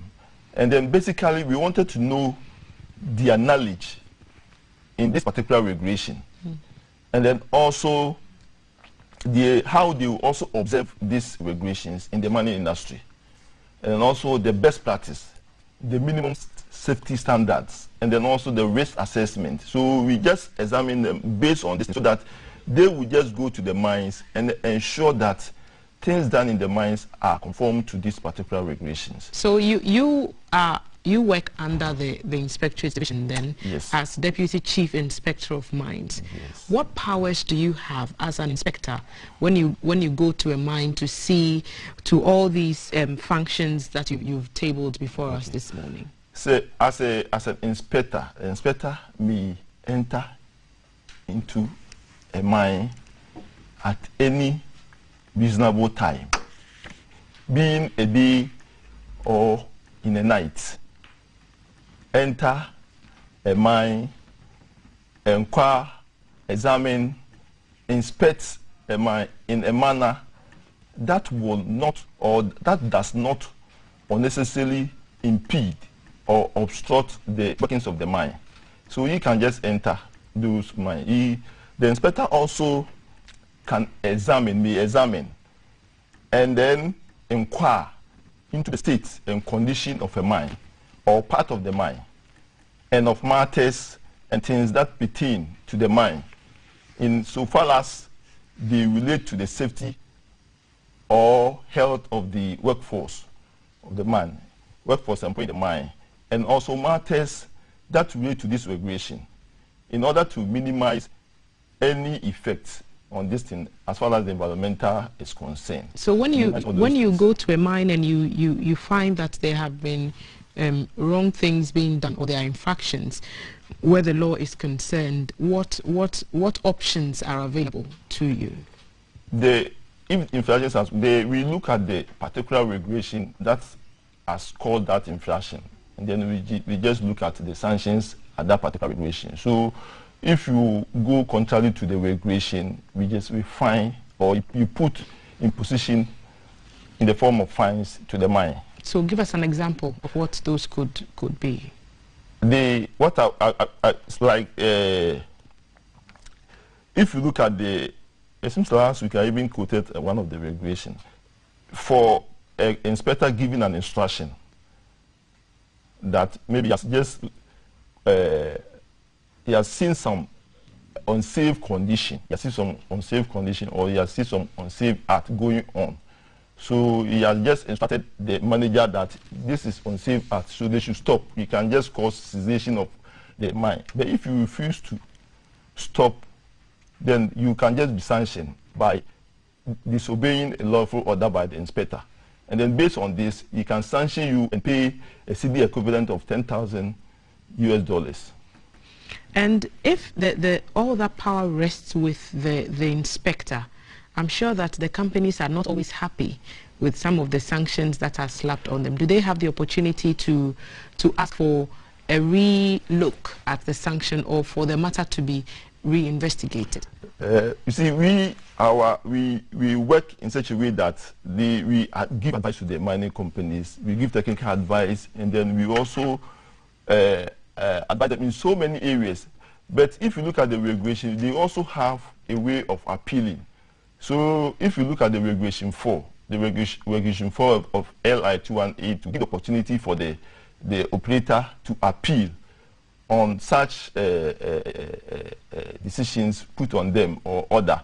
So for instance, if the imposition was given to you in the form of sanction that you are supposed to pay this or this, and then you need to just also examine those things and then look at what you have done. If you think what you have done doesn't deserve that sanctions, within 14 days after giving the decision, you need to appeal to the Chief Inspector of Mines.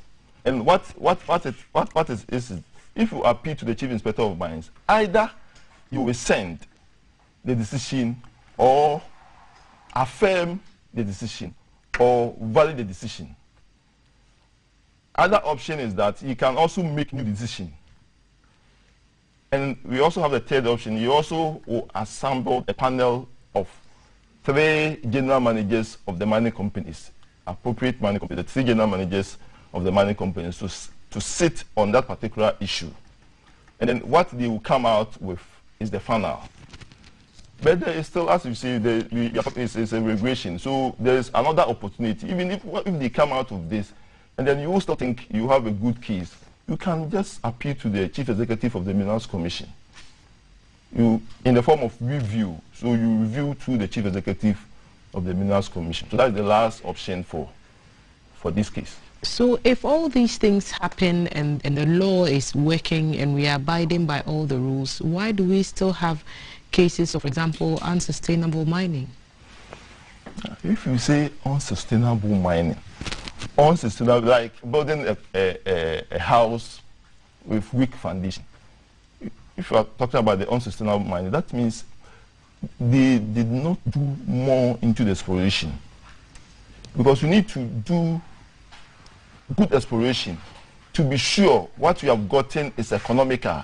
And then you also target for about 10 years or so.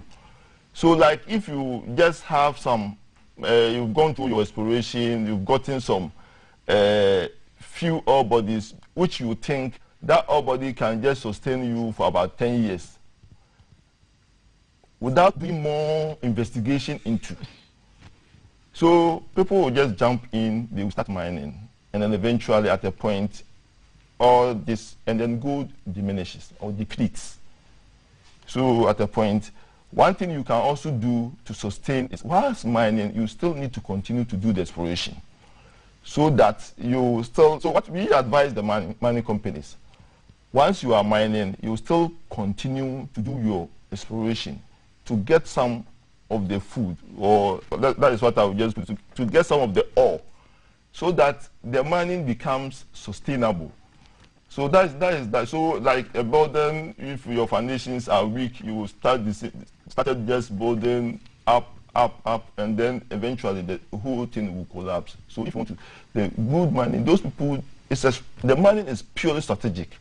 It's not everyone. If you look at the Ghana, everybody wants to just venture into mining. It's not so. Really? It's purely strategic. Yes, those people, they are prepared, spend money to do exploration.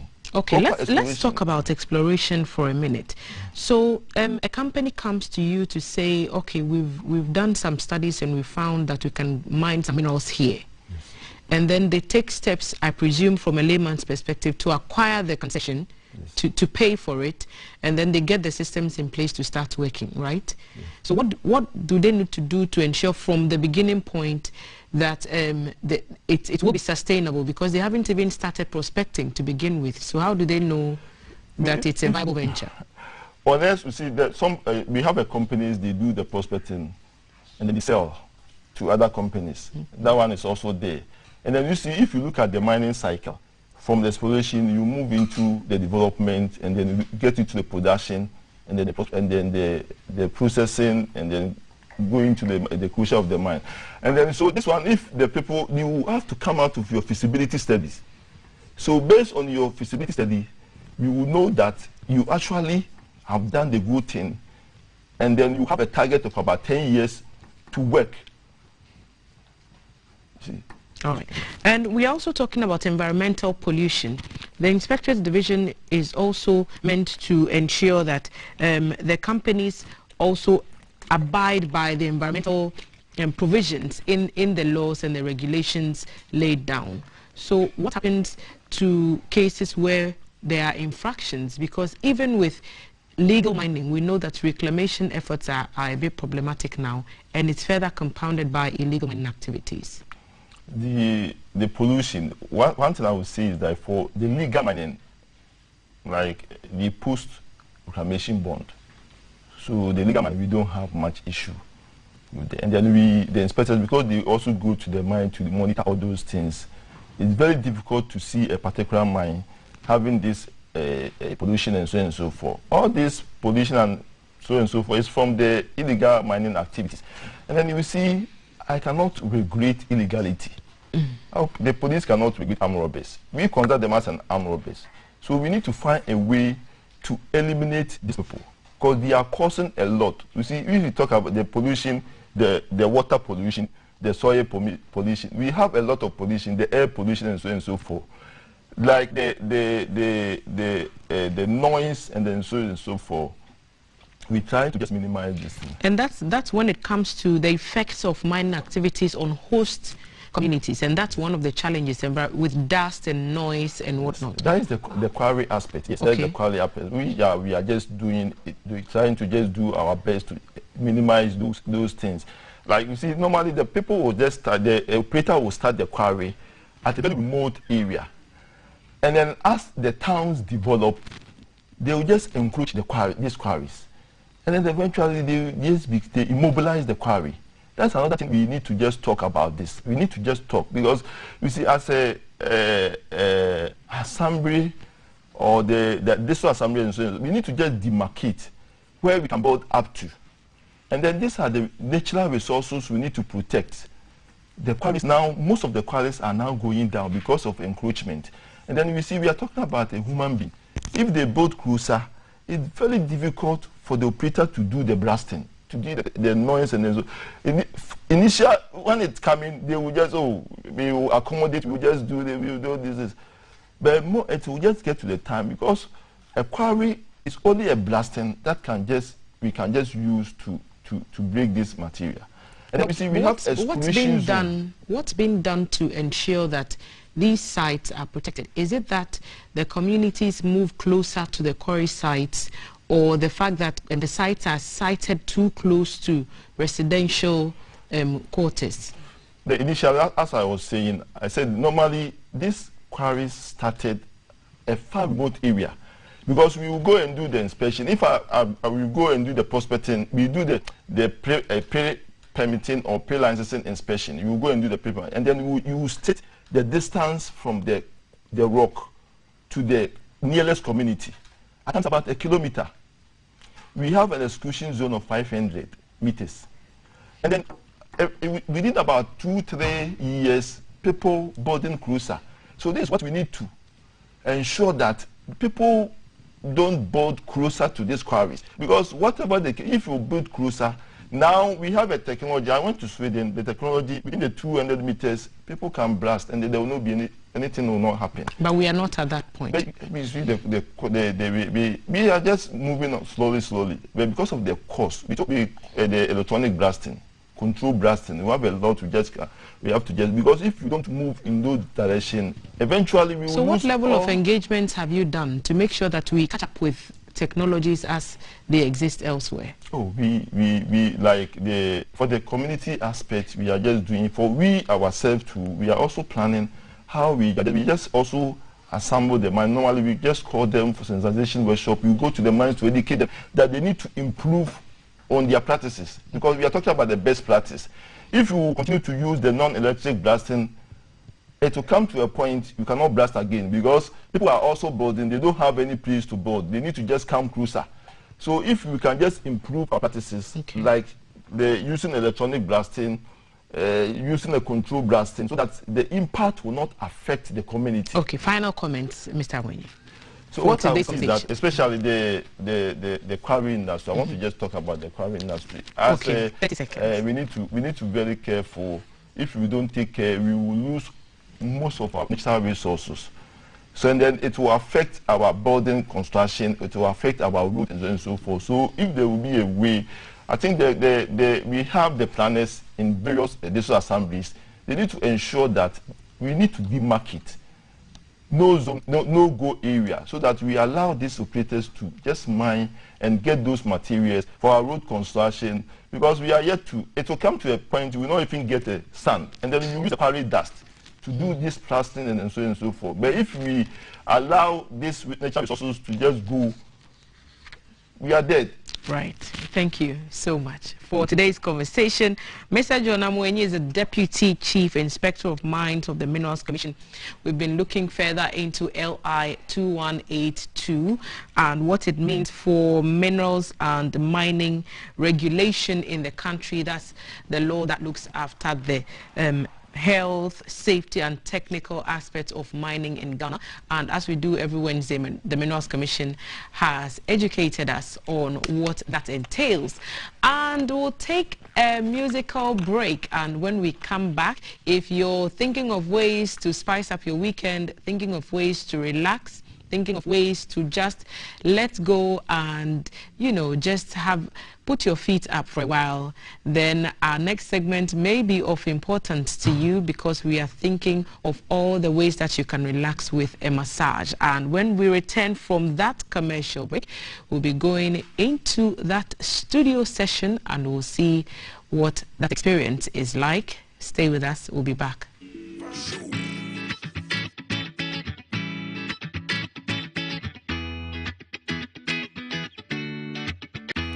Live from GBC Studio 1, this is The Breakfast Show.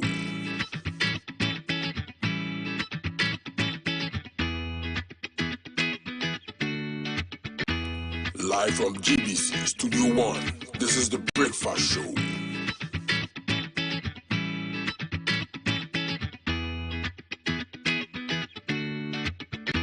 Live from GBC Studio 1, this is The Breakfast Show.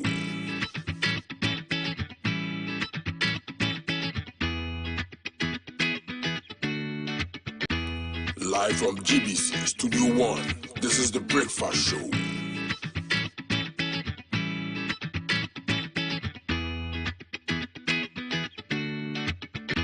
Live from GBC Studio 1, this is The Breakfast Show.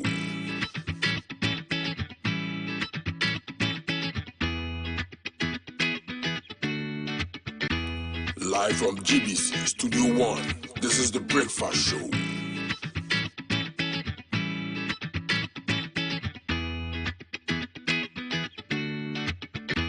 Live from GBC Studio 1, this is The Breakfast Show.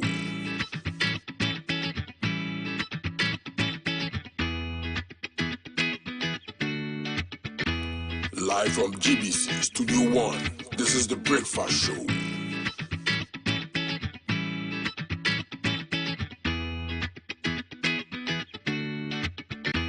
Live from GBC Studio 1, this is the Breakfast Show.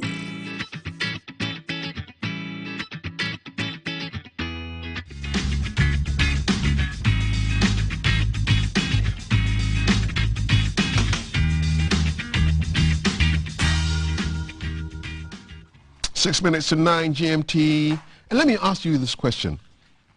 Why do you need to have a relaxing body massage? I don't have the answer. Valerie took a trip to the Wellness Spa Institute, and she has the answer for you. Check this out. Hi guys, so we're beginning our lifestyle segment today from the Wellness Institute and Spa. It's in East Legon, guys. This place is amazing. You should see the ambience. I feel vibes. Okay, let me not get carried away. I'm gonna have Ella.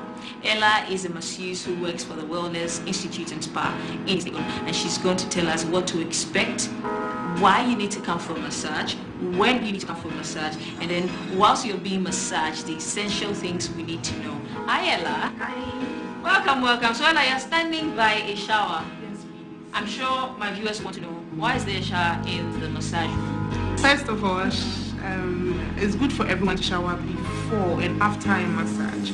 But most importantly, it's for those who come from offices and also the gym as well. Why do we usually have all the decor on massage tables? Why? Is it to soften the clients? Like, why? Yes, please. It makes the client calm down and make the client relax as well.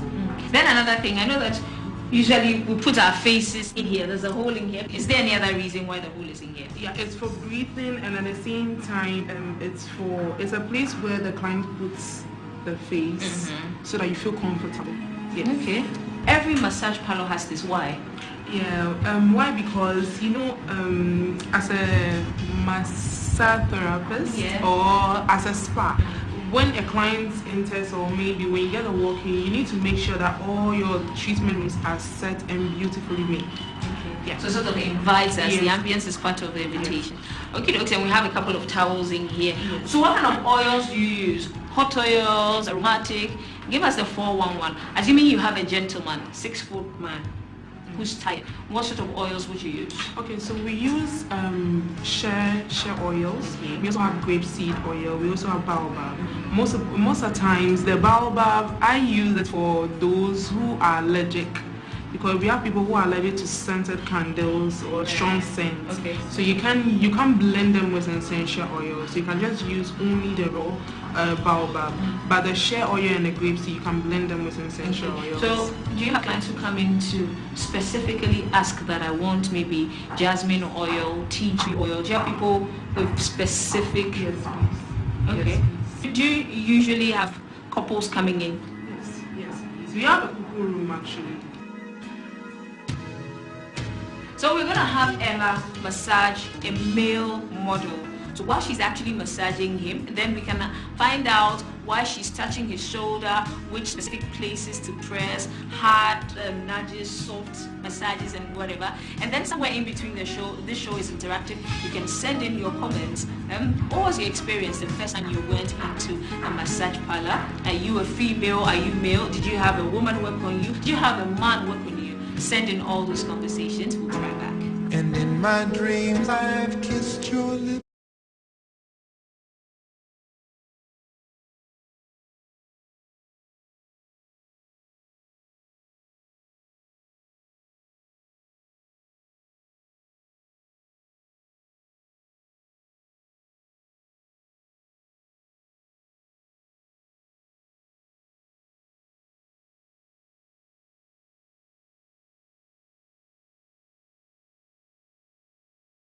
You just do there, you were checking the temperature. Okay. And so what's that supposed to do? The hot towel on his feet. Okay, so as I was saying, it helps him relax and also calm down if he's tense or if he's nervous. Okay, so we're going to start with the massage.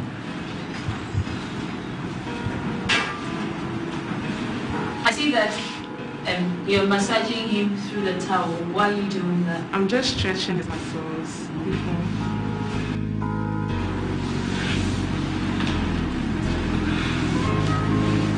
Is that oil hot? Yes. Okay, so what oil is this? That's a shea oil. The wash, you have to make sure that by the time the massage is done, all the oils will be infused into his body. That's the lead-in. Yes, but not all, actually. So this is the full body massage, right? No. So this 45 is what? minutes. This yes. So what's this one called? So this, you call it a majestic awakening. That's how we named it. Majestic awakening. What does it do to your senses? It's So majestic awakening there. It entails the back and the shoulder. Okay. Does it also depend on the body size of your clients? Yes. Because we have different types of body. We have the ectomorph, the mesomorph, and the endomorph. A model, what's his type of body? He is endomorph. From your professional point of view, when should a person come for a massage? Okay, so you can come for a massage once or twice a month. Ella, do you usually have people with special needs, say recommended from the hospital, maybe a child who is sick, somebody, a stroke patient? Have you encountered that in your line of work? And if you have, share some of the experiences. Okay, so for now, no. No, I haven't experienced anything from. But do you get people like that coming into the Wellness Institute and Spa? Not massage regularly, it's facials. Okay, people coming a lot to do the facials? Facial, because they have a lot of pastels and pores on their face. Okay. And they always say it's a medical condition. Okay, so the doctor says you need to come and do a facial to see how it's going. Okay, for the treatment. I just come in here and get a palm massage, hand massage. Is that possible? Only a hand massage? Yes. We want you to do manicure. Yes, massaging the manicure. Okay, do like a forearm massage. Okay. So, do you specifically work on men, the male gender, or you do both? Both. How do you usually end the massage session? So right now I'm done with the treatment. So I'm going to take a warm towel for my hot cabin. Before I put it on him, I need to make sure it's not too hot down the knee. And I also have to ask how the towel is.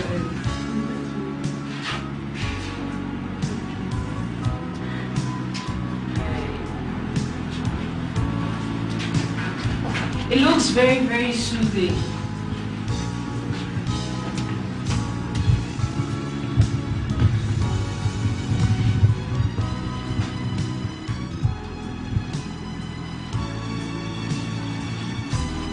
I have to tell him I'm done with the treatment. So I take my stick and stand here. So you roll it as many times as possible until he wakes up? Yes. So when he wakes up, I have to give him, I have to tell him an aftercare advice. I'll tell him that when he wakes up, he's going to feel a little bit dizzy. So he needs to sit down before he stands on his feet. Then he should drink a lot of water and exercise, and also eat a lot of fruits and vegetables as well. And if he drives, when he sits in his car, he should also lower his glasses for fresh air, coming before he gets home. Alright guys, I believe our model is awake, but he's keeping his head in there. So this has been a session with Ella at the Wellness Institute and Spa in East Legon.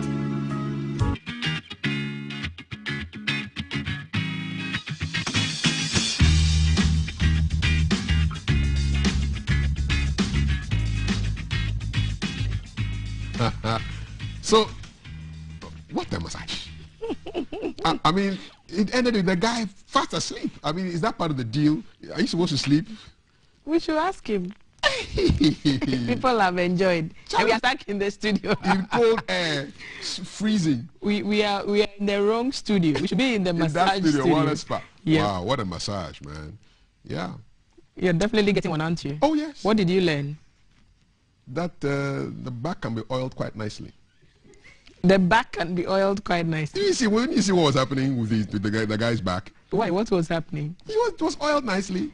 Normally, because he was getting a massage. When you finish taking your bath, I mean, your hands can't really reach everywhere. But lying down there like that, and then Charlie.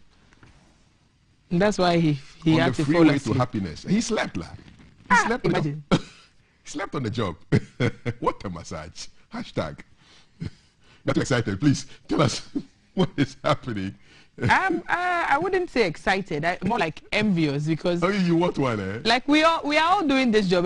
Others are getting massages. Like, okay, the producers they are shaking their heads at us right now. Benefits. These are not even we should book a benefits. spa day for all the crew on GTV Breakfast. Yeah, I think so. And then we bring the cameras with us. Like we make a fun day. We use automatic cameras. The cameramen also need massages. Yeah, that's what I'm saying. And so women. we bring. So we are not going with the cameramen who film the live session. Okay. We'll go with other because we are GBC. We have chow cameramen. All right. Okay. Then they should just follow us while we have a great spa there. I would love to have a massage. We'll start with the director.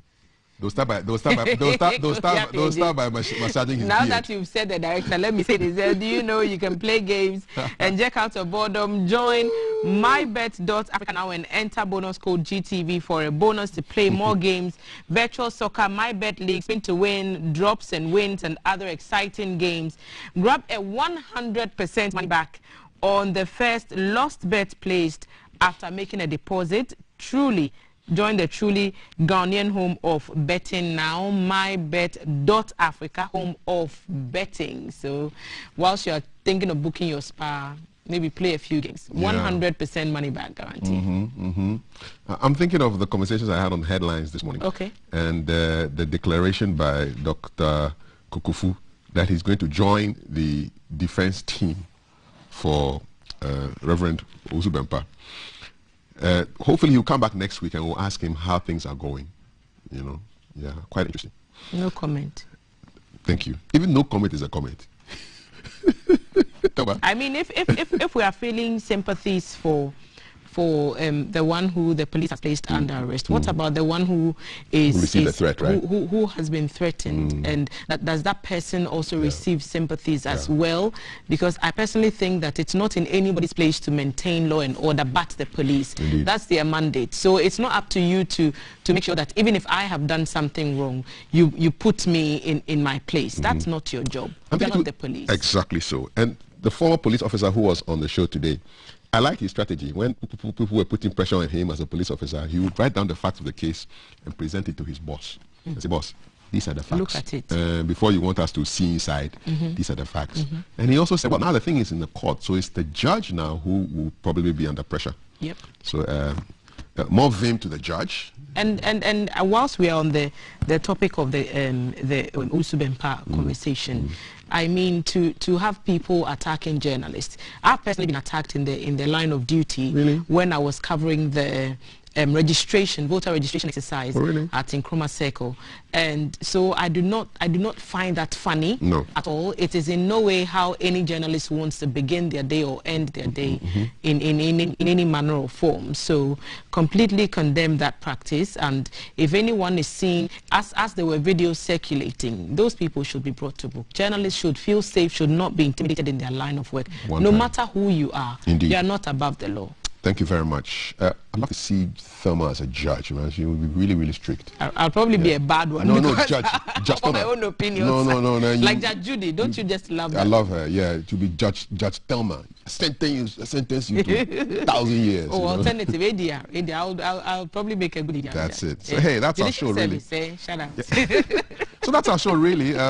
Hey, have a good Wednesday, right? Yep. And God willing, tomorrow we will be here with hashtag GTV Breakfast. Enjoy your day. And bye-bye. Bye.